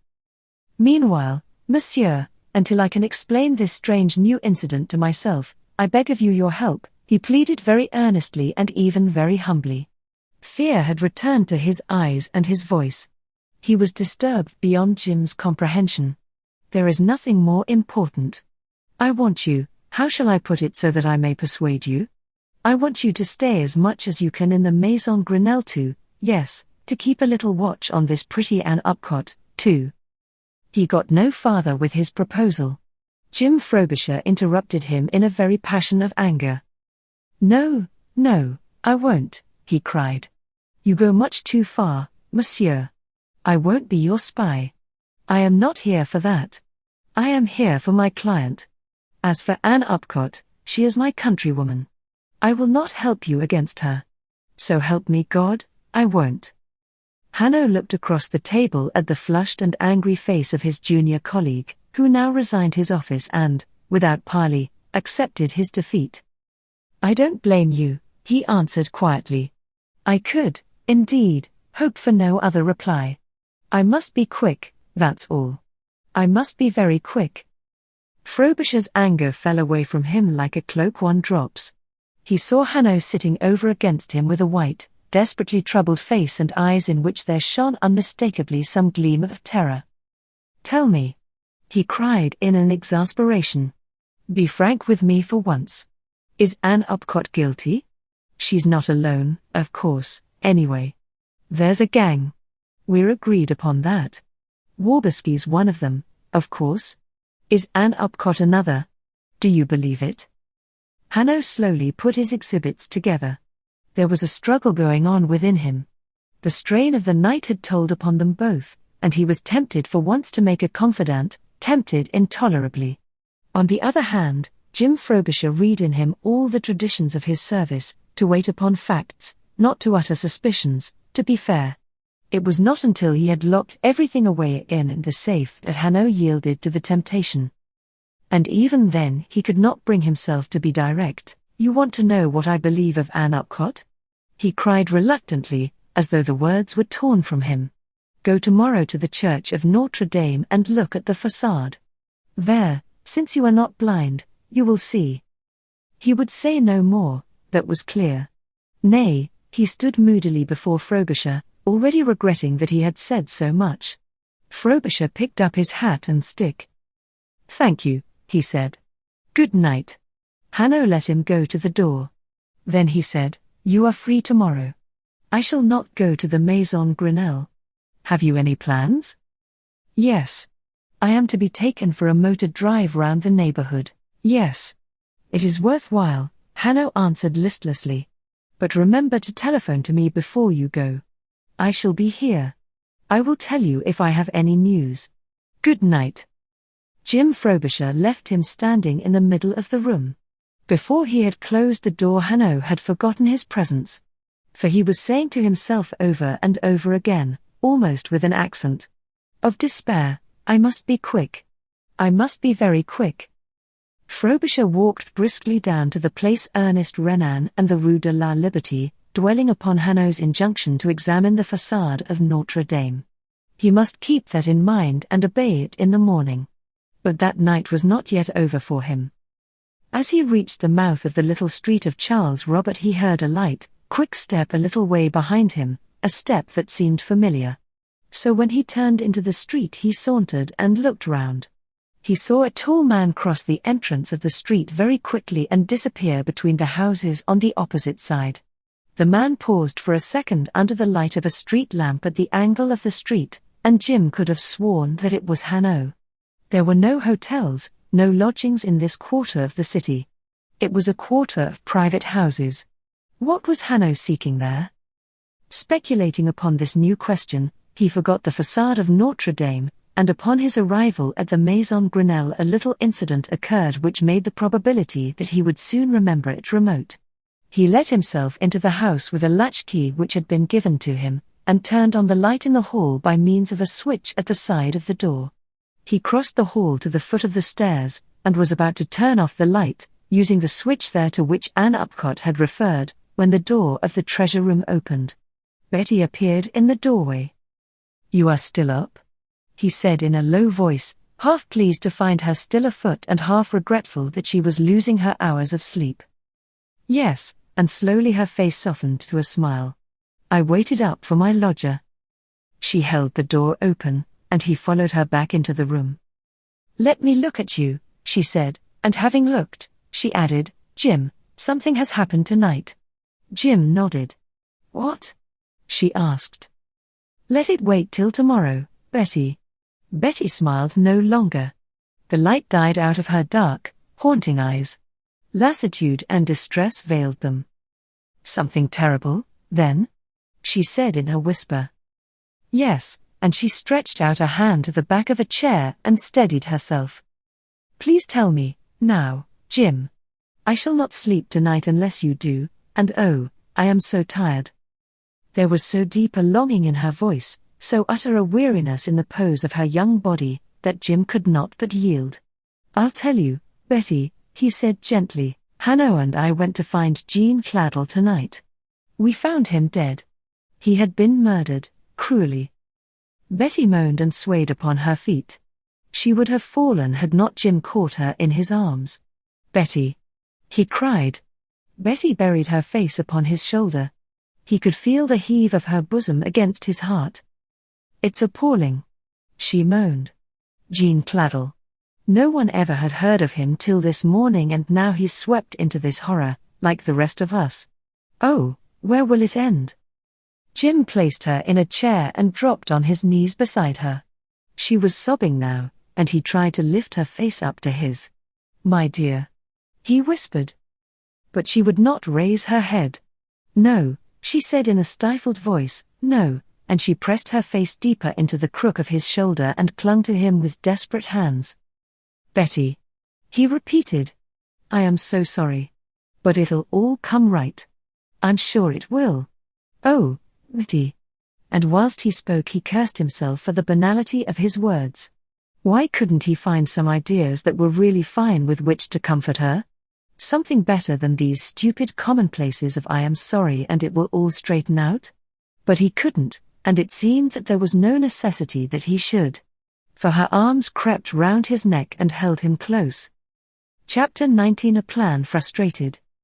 The road curled like a paper ribbon round the shoulder of a hill and dropped into a shallow valley. To the left, a little below the level of the road, a stream ran swiftly through a narrow meadow of lush green grass. Beyond the meadow the wall of the valley rose rough with outcroppings of rock, and with every tuft of its herbage already brown from the sun. On the right the northern wall rose almost from the road's edge. The valley was long and curved slowly, and halfway along to the point where it disappeared a secondary road, the sort of road which is indicated in the motorist's handbooks by a dotted line, branched off to the left, crossed the stream by a stone bridge and vanished in a cleft of the southern wall. Beyond this branching road grew trees. The stream disappeared under them as though it ran into a cavern. The slopes on either side were hidden behind trees so thick that here at this end the valley looked bare in the strong sunlight, but low trees, as if they had determined to harmonize with their environment. Indeed, the whole valley had a sort of doll's house effect. It was so shallow and narrow and stunted. It tried to be a valley and succeeded in being a depression. When the little two-seater car swooped round the shoulder of the hill and descended, the white ribbon of road was empty but for one tiny speck at the far end, behind which a stream of dust spurted and spread like smoke from the runnel of an engine. "That motor dust is going to smother us when we pass," said Jim. "We shall do as much for him," said Betty, looking over her shoulder from the steering wheel. "No, worse." Behind the car the dust was a screen. "But I don't mind, do you, Jim?" she asked with a laugh, in which for the first time, with a heart of thankfulness, Jim heard a note of gaiety, to be free of that town if only for an hour. "Oh." And Betty opened her lungs to the sunlight and the air. "This is my first hour of liberty for a week." Frobisher was glad, too, to be out upon the slopes of the Côte d'Or. The city of Dijon was ringing that morning with the murder of Jean Claddle. You could not pass down a street but you heard his name mentioned and some sarcasms about the police. He wished to forget that nightmare of a visit to the street of Gambetta and the dreadful twisted figure on the floor of the back room. "You'll be leaving it for good very soon, Betty," he said significantly. Betty made a little grimace at him, and laid her hand upon his sleeve. "Jim," she said, and the color rose into her face, and the car swerved across the road. "You mustn't speak like that to the girl at the wheel," she said with a laugh as she switched the car back into its course, "or I shall run down the motorcyclist and that young lady in the sidecar." "The young lady," said Jim, "happens to be a portmanteau." "The motorcyclist, indeed," was slowing down as he came nearer to the branching road, like a tourist unacquainted with the country, and when he actually reached it he stopped altogether and dismounted. Betty brought her car to a standstill beside him, and glanced at the clock and the speedometer in front of her. "Can I help you?" she asked. The man standing beside the motorcycle was a young man, slim, dark, and of a pleasant countenance. He took off his helmet and bowed politely. "Madam, I am looking for Dijon," he said in a harsh accent which struck Frobisher as somehow familiar to his ears. "Monsieur, you can see the tip of it through that gap across the valley," Betty returned. In the very center of the cleft the point of the soaring spire of the cathedral stood up like a delicate lance. "But I warn you that that way, though short, is not good." Through the gradually thinning cloud of dust which hung behind the car they heard the jug-jug of another motorcycle. "The road by which we have come is the better one," she continued. "But how far is it?" the young man asked. Betty once more consulted her speedometer.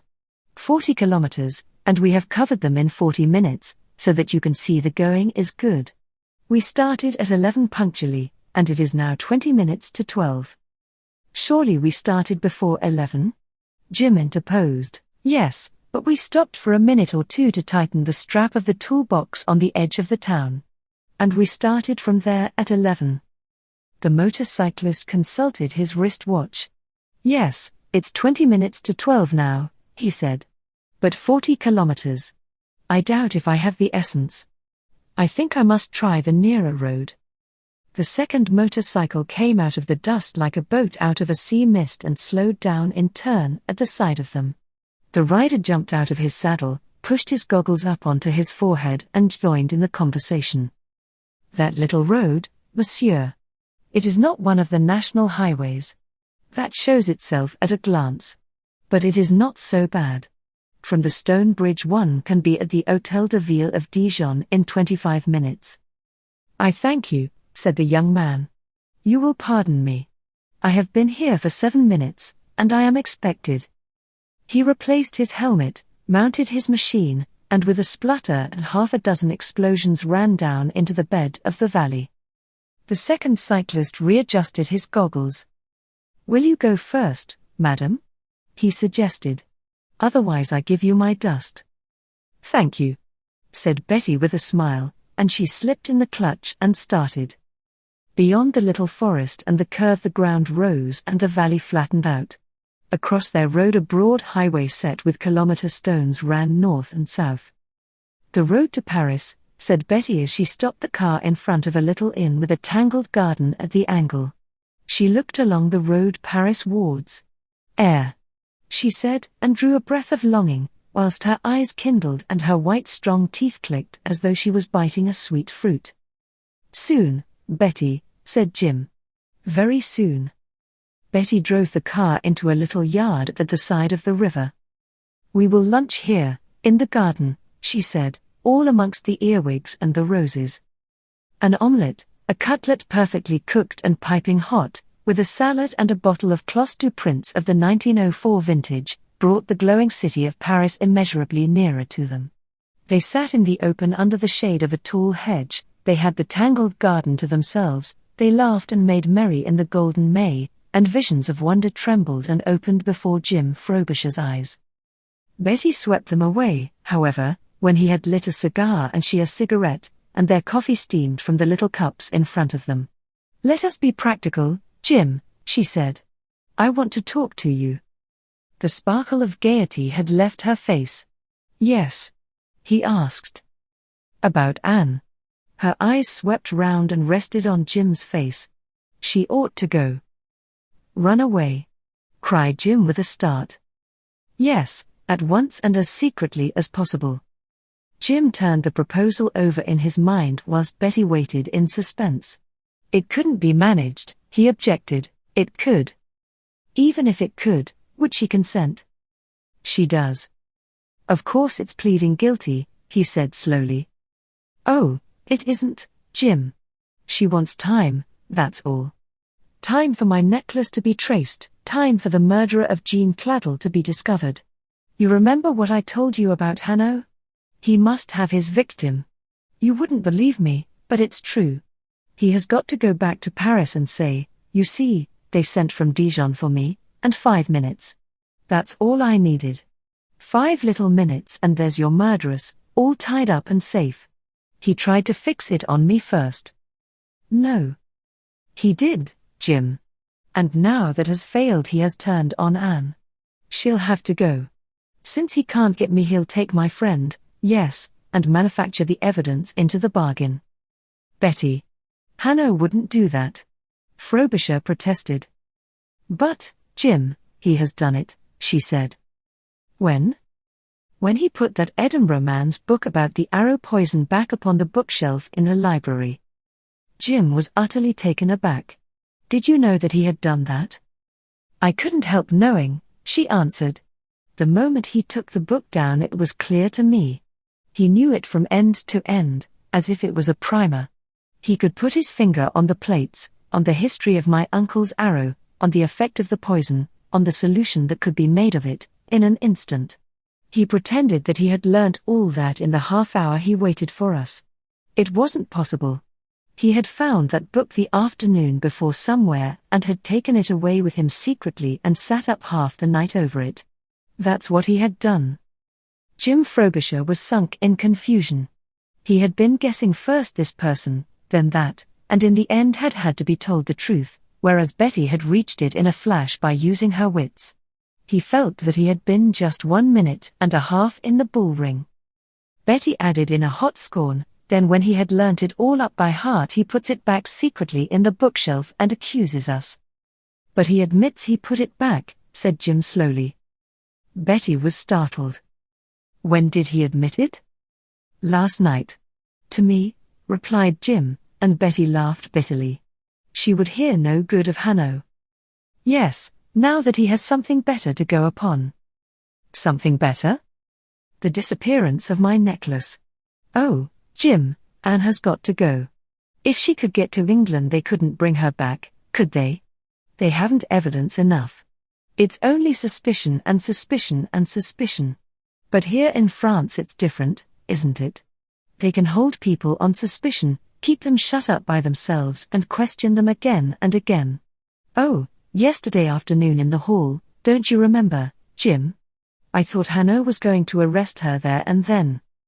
Jim Frobisher nodded. I thought so, too. He had been a little shocked by Betty's proposal, but the more familiar he became with it, the more it appealed to him. There was an overpowering argument in its favor of which neither he nor Hanaud had told Betty a word. The shaft of the arrow had been discovered in Ann Upcott's room, and the dart in the house of Jean Claddle. These were overpowering facts. On the whole, it was better that Anne should go, now, whilst there was still time, if, that is, Hanaud did undoubtedly believe her to be guilty. But it is evident that he does, cried Betty. Jim answered slowly, I suppose he does. We can make sure, anyway. I had a doubt last night. So I asked him point blank. And he answered you? Betty asked with a gasp. Yes and no. He gave me the strangest answer. What did he say? He told me to visit the church of Notre Dame. If I did, I should read upon the façade whether Anne was innocent or not. Slowly every tinge of colour ebbed out of Betty's face. Her eyes stared at him horror-stricken. She sat, a figure of ice except for her eyes which blazed. That's terrible, she said with a low voice, and again, that's terrible. Then with a cry she stood erect. You shall see. Come. And she ran towards the motor car. The sunlit day was spoilt for both of them. Betty drove homewards, bending over the wheel, her eyes fixed ahead. But Frobisher wondered whether she saw anything at all of that white road which the car devoured. Once as they dropped from the highland and the forests to the plains, she said, We shall abide by what we see? Yes. If Hanaud thinks her innocent, she should stay. If he thinks her guilty, she must go. Yes, said Frobisher. Betty guided the car through the streets of the city, and into a wide square. A great church of the Renaissance type, with octagonal cupolas upon its 2 towers and another little cupola surmounted by a loggia above its porch, confronted them. Betty stopped the car and led Frobisher into the porch. Above the door was a great bas-relief of the Last Judgment, God amongst the clouds, angels blowing trumpets, and the damned rising from their graves to undergo their torments. Both Betty and Frobisher gazed at the representation for a while in silence. To Frobisher it was a cruel and brutal piece of work which well matched Hanaud's revelation of his true belief. "Yes, the message is easy to read," he said, and they drove back in a melancholy silence to the Maison Grenelle. The chauffeur, Georges, came forward from the garage to take charge of the car. Betty ran inside the house and waited for Jim Frobisher to join her. "I am so sorry," she said in a broken voice. "I kept a hope somewhere that we were all mistaken, I mean as to the danger Anne was in. I don't believe for a moment in her guilt, of course, but she must go, that's clear." She went slowly up the stairs, and Jim saw no more of her until dinner was served long after its usual hour. Ann Upcott he had not seen at all that day, nor did he even see her then. Betty came to him in the library a few minutes before 9. "We are very late, I am afraid. There are just the two of us, Jim," she said with a smile, and she led the way into the dining room. Through the meal she was anxious and preoccupied, nodding her assent to anything that he said, with her thoughts far away and answering him at random, or not answering him at all. She was listening, Frobisher fancied, for some sound in the hall, an expected sound which was overdue. For her eyes went continually to the clock, and a flurry and agitation, very strange in one naturally so still, became more and more evident in her manner. At length, just before 10 o'clock, they both heard the horn of a motor car in the quiet street.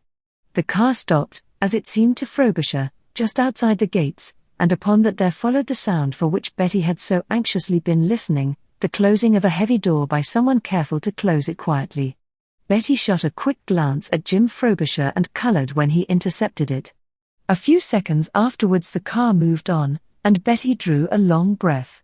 Jim Frobisher leaned forward to Betty. Though they were alone in the room, he spoke in a low voice of surprise. "Ann Upcott has gone, then?" "Yes." "So soon? You had everything already arranged, then?" "It was all arranged yesterday evening. She should be in Paris tomorrow morning, England tomorrow night. If only all goes well." Even in the stress of her anxiety Betty had been sensitive to a tiny note of discontent in Jim Frobisher's questions. He had been left out of the counsels of the two girls, their arrangements had been made without his participation, he had only been told of them at the last minute, just as if he was a babbler not to be trusted and an incompetent whose advice would only have been a waste of time. Betty made her excuses. "It would have been better, of course, if we had got you to help us, Jim.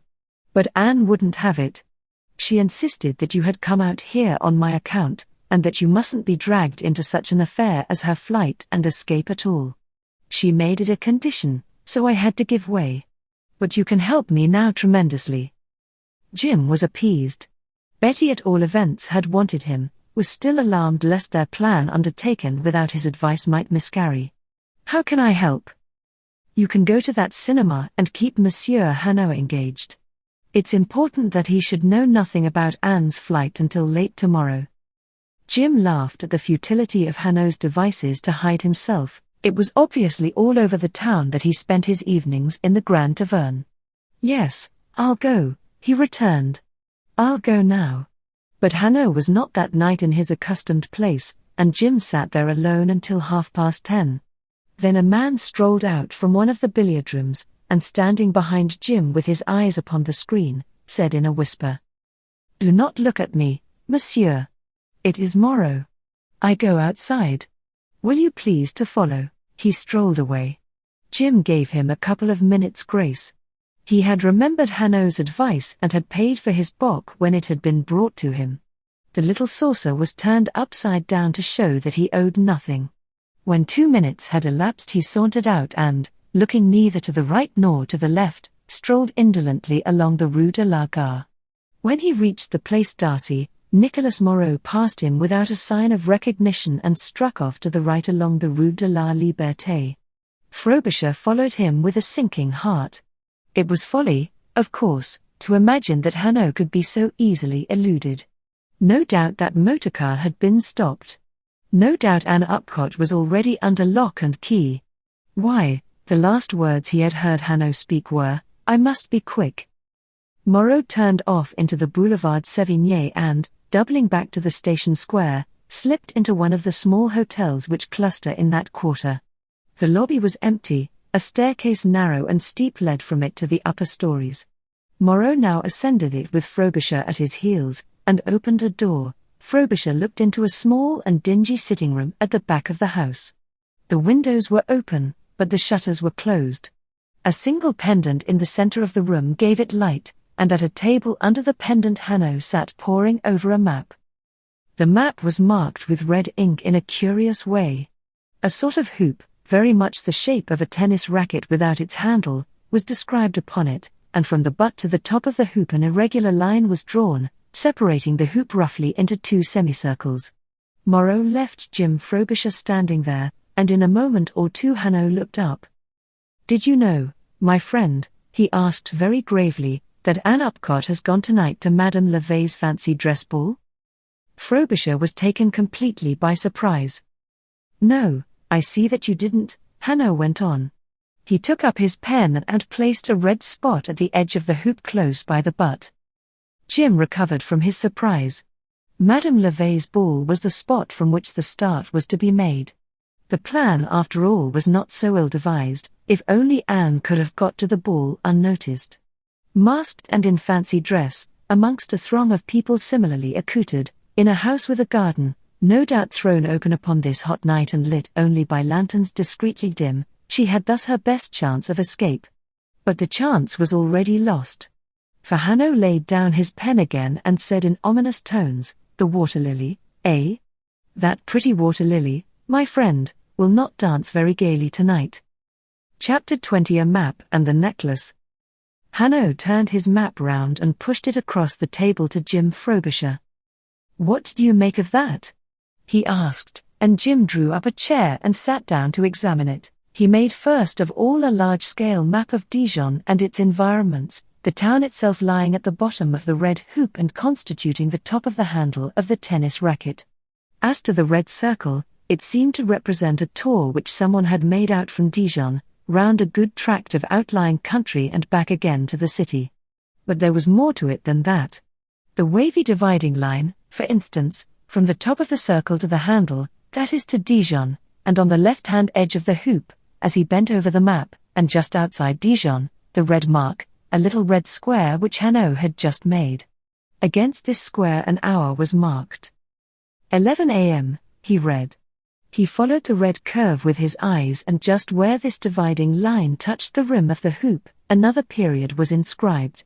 Here Frobisher read, 11:40. Frobisher looked up at Hanaud in astonishment. "Good God!" he exclaimed, and he bent again over the map. The point where the dividing line branched off was in a valley, as he could see by the contours. Yes, he had found the name now, the Valtazon. Just before 11 o'clock Betty had stopped the car just outside Dijon, opposite a park with a big house standing back, and had asked him to tighten the strap of the toolbox. They had started again exactly at 11.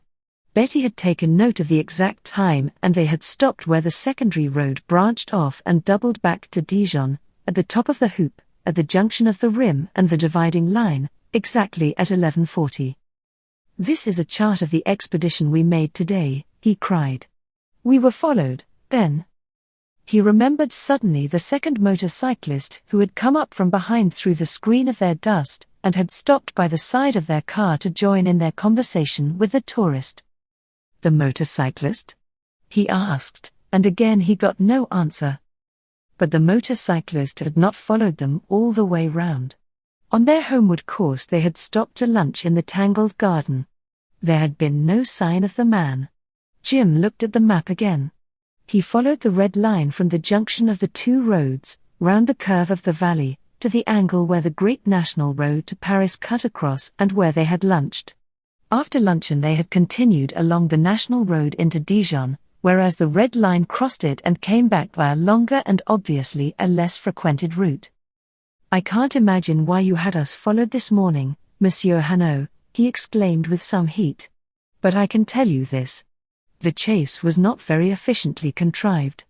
We didn't come home that way at all." "I haven't an idea how you came home," Hanaud answered imperturbably. "The line on that side of the circle has nothing to do with you at all, as you can see for yourself by looking at the time marked where the line begins. The red hoop at the bottom was not complete. There was a space where the spliced handle of the racket would fit in, the space filled by the town of Dijon, and at the point on the right-hand side where the line started Frobisher read in small but quite clear figures. 10:25 a.m. Jim was more bewildered than ever. "I don't understand one word of it," he cried. Hanaud reached over and touched the point with the tip of his pen. "This is where the motorcyclist started, the cyclist who met you at the branch road at 11:40. "The tourist?" asked Jim. A second ago it had seemed to him impossible that the fog could thicken about his wits any more. And yet it had. "Let us say the man with the portmanteau on his trailer," Hanaud corrected. "You see that he left his starting point in Dijon 35 minutes before you left yours. The whole maneuver seems to have been admirably planned. You met precisely at the arranged spot at 11:40. Neither the car nor the cycle had to wait one moment." "Maneuver? Arranged spot?" Frobisher exclaimed, looking about him in a sort of despair. "Has everyone gone crazy? Why in the world should a man start out with a portmanteau in a sidecar from Dijon at 10:25, run 30 or 40 miles into the country by a roundabout road and then return by a bad straight track?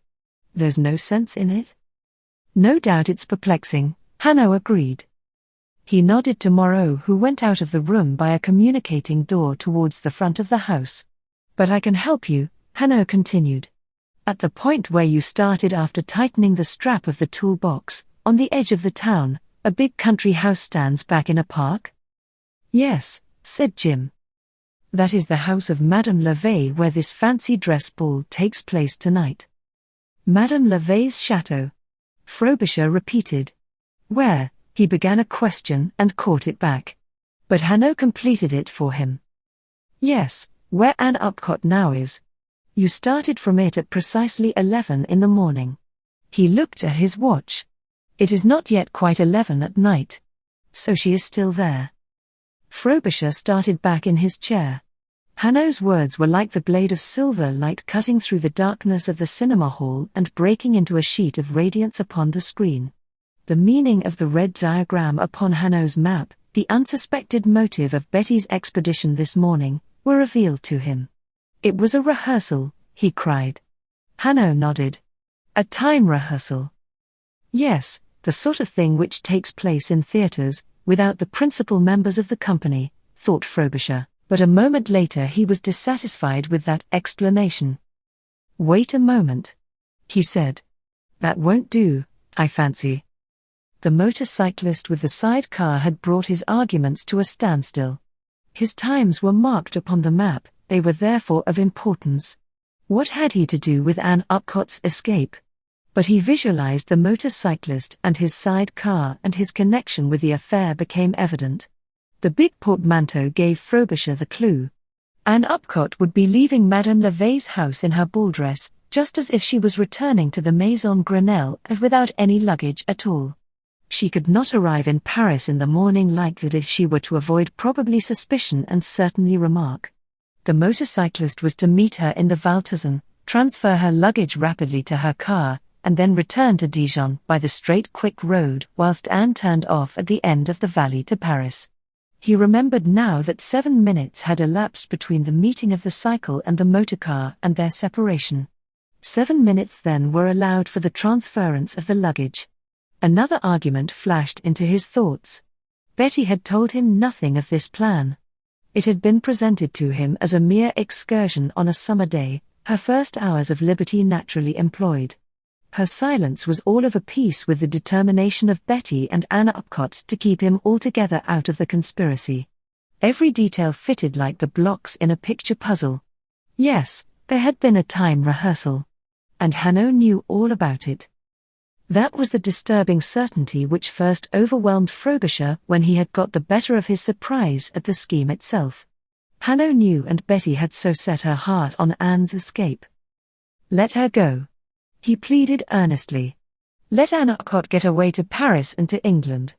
And Hanaud leaned back in his chair with a little gasp.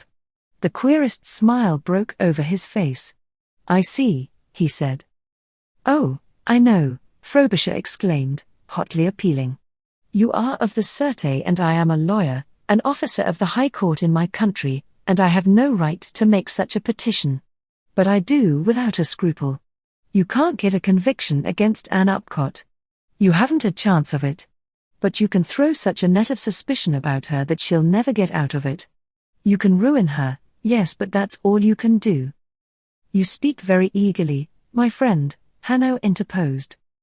Jim could not explain that it was Betty's anxiety to save her friend which inspired his plea. He fell back upon the scandal which such a trial would cause. There has been enough publicity already owing to Boris Waberski, he continued. Surely Miss Harlowe has had distress enough. Why must she stand in the witness box and give evidence against her friend in a trial which can have no result? That's what I want you to realize, Monsieur Hanaud. I have had some experience of criminal trials. Oh, shade of Mr. Hazlitt. Why was that punctilious man not there in the flesh to wipe out with an indignant word the slur upon the firm of Frobisher and Hazlitt? And I assure you that no jury could convict upon such evidence. Why, even the pearl necklace has not been traced and it never will be. You can take that from me, Monsieur Hanaud. It never will be. Hanaud opened a drawer in the table and took out one of those little cedar wood boxes made to hold 100 cigarettes, which the better class of manufacturers use in England for their wares. He pushed this across the table towards Jim. Something which was more substantial than cigarettes rattled inside of it. Jim seized upon it in a panic. He had not a doubt that Betty would far sooner lose her necklace altogether than that her friend Ann Upcott should be destroyed by it. He opened the lid of the box. It was filled with cotton wool. From the cotton wool he took a string of pearls perfectly graded in size, and gleaming softly with a pink luster which, even to his untutored eyes, was indescribably lovely. It would have been more correct if I had found them in a matchbox, said Hanaud. But I shall point out to Monsieur Bex that after all matches and cigarettes are akin. Jim was still staring at the necklace in utter disappointment when Moreau knocked upon the other side of the communicating door. Hanaud looked again at his watch. Yes, it is 11 o'clock. We must go. The car has started from the house of Madame Lavey. He rose from his chair, buried the necklace again within the layers of cotton wool, and locked it up once more in the drawer. The room had faded away from Jim Frobisher's eyes. He was looking at a big, brilliantly illuminated house, and a girl who slipped from a window and, wrapping a dark cloak about her glistening dress, ran down the dark avenue in her dancing slippers to where a car waited hidden under trees. The car may not have started, Jim said with sudden hopefulness. There may have been an accident to it. The chauffeur may be late. Oh, 100 things may have happened. With a scheme so carefully devised, so meticulously rehearsed? No, my friend. Hanaud took an automatic pistol from a cabinet against the wall and placed it in his pocket. You are going to leave that necklace just like that in a table drawer? Jim asked. We ought to take it first to the prefecture. This room is not unwatched, replied Hanaud. It will be safe. Jim hopefully tried another line of argument. We shall be too late now to intercept Ann Upcott at the branch road, he argued. It is past 11, as you say, well past 11. And 35 minutes on a motorcycle in the daytime means 50 minutes in a car at night, especially with a bad road to travel. We don't intend to intercept Ann Upcott at the branch road, Hanaud returned. He folded up the map and put it aside upon the mantel-shelf. I take a big risk, you know, he said softly. But I must take it. And no, I can't be wrong. But he turned from the mantel-shelf with a very anxious and troubled face. Then, as he looked at Jim, a fresh idea came into his mind.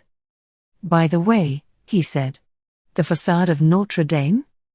Jim nodded. The bas-relief of the Last Judgment. We went to see it.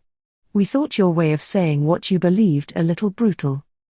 Hanaud remained silent with his eyes upon the floor for a few seconds. Then he said quietly, "I am sorry." He tacked on a question. "You say we?" "Mademoiselle Harlowe and I," Jim explained. "Oh, yes, to be sure. I should have thought of that," and once more his troubled cry broke from him. "It must be that. No, I can't be wrong. Anyway, it's too late to change now." A second time Moreau rapped upon the communicating door. Hanaud sprang to alertness. "That's it," he said. "Take your hat and stick, Monsieur Frobisher. Good. You are ready?"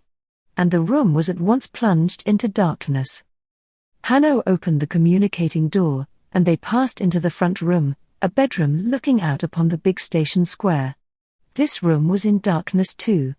But the shutters were not closed, and there were patches of light upon the walls from the lamps in the square and the Grand Tavern at the corner. The three men could see one another, and to Jim in this dusk the faces of his companions appeared of a ghastly pallor. "D'Aunay took his position when I first knocked," said Moreau. "Patino has just joined him." He pointed across the square to the station buildings. Some cabs were waiting for the Paris train, and in front of them two men dressed like artisans were talking. One of them lit a cigarette from the stump of a cigarette held out to him by his companion. The watchers in the room saw the end of the cigarette glow red. "The way is clear, monsieur," said Moreau. "We can go." And he turned and went out of the inn to the staircase. Jim started to follow him. Whither they were going Jim had not a notion, not even a conjecture. But he was gravely troubled. All his hopes and Betty's hopes for the swift and complete suppression of the Waberski affair had seemingly fallen to the ground. He was not reassured when Hanaud's hand was laid on his arm and detained him. "You understand, Monsieur Frobisher," said Hanaud with a quiet authority, his eyes shining very steadily in the darkness, his face glimmering very white, "that now the law of France takes charge. There must not be a finger raised or a word spoken to hinder officers upon their duty. On the other hand, I make you in return the promise you desire. No one shall be arrested on suspicion. Your own eyes shall bear me out." The two men followed Moreau down the stairs into the street. Chapter 21 The Secret House. It was a dark, clear night, the air very still and warm, and the sky bright with innumerable stars. The small company penetrated into the town by the backways and narrow alleys. D'Aunay going on ahead, Patino the last by some 30 yards, and Moreau keeping upon the opposite side of the street. Once they had left behind them the lights of the station square, they walked amongst closed doors and the blind faces of unlit houses. Frobisher's heart raced within his bosom. He strained his eyes and ears for some evidence of spies upon their heels. But no one was concealed in any porch, and not the stealthiest sound of a pursuit was borne to their hearing. "On a night like this," he said in tones which, strive as he might to steady them, were still a little tremulous, "one could hear a footstep on the stones a quarter of a mile away, and we hear nothing. Yet, if there is a gang, it can hardly be that we are unwatched." Hanaud disagreed. "This is a night for alibis," he returned, lowering his voice. "Good, sound, incontestable alibis. All but those engaged will be publicly with their friends, and those engaged do not know how near we are to their secrets." They turned into a narrow street and kept on its left-hand side. "Do you know where we are?" Hanaud asked. "No. Yet we are near to the Maison Grenelle. On the other side of these houses to our left runs the street of Charles Robert." Jim Frobisher stopped dead. "It was here, then, that you came last night after I left you at the prefecture," he exclaimed. "Ah, you recognized me, then?" Hanaud returned imperturbably. "I wondered whether you did when you turned at the gates of your house." On the opposite side of the street the houses were broken by a high wall, in which two great wooden doors were set. Behind the wall, at the end of a courtyard, the upper story and the roof of a considerable house rose in a steep ridge against the stars. Hanaud pointed towards it. "Look at that house, monsieur. There Madame Raviat came to live whilst she waited to be set free. It belongs to the Maison Grenelle. After she married Simon Harlowe, they would never let it, they kept it just as it was, the shrine of their passion, that strange romantic couple. But there was more romance in that, to be sure. It has been unoccupied ever since. Jim Frobisher felt a chill close about his heart. Was that house the goal to which Hanaud was leading him with so confident a step? He looked at the gates and the house. Even in the night it had a look of long neglect and decay, the paint peeling from the doors and not a light in any window. Someone in the street, however, was awake, for just above their heads, a window was raised with the utmost caution and a whisper floated down to them. No one has appeared. Hanaud took no open notice of the whisper. He did not pause in his walk, but he said to Frobisher, "And, as you hear, it is still unoccupied."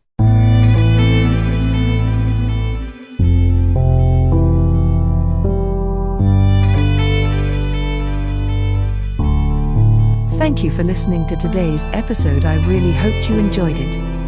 There will be more to come. Please subscribe not to miss out on what is next. I will be looking forward to your return. The music is by Madfan from Pixabay. To support this and other artists, go to pixabay.com. Sheila.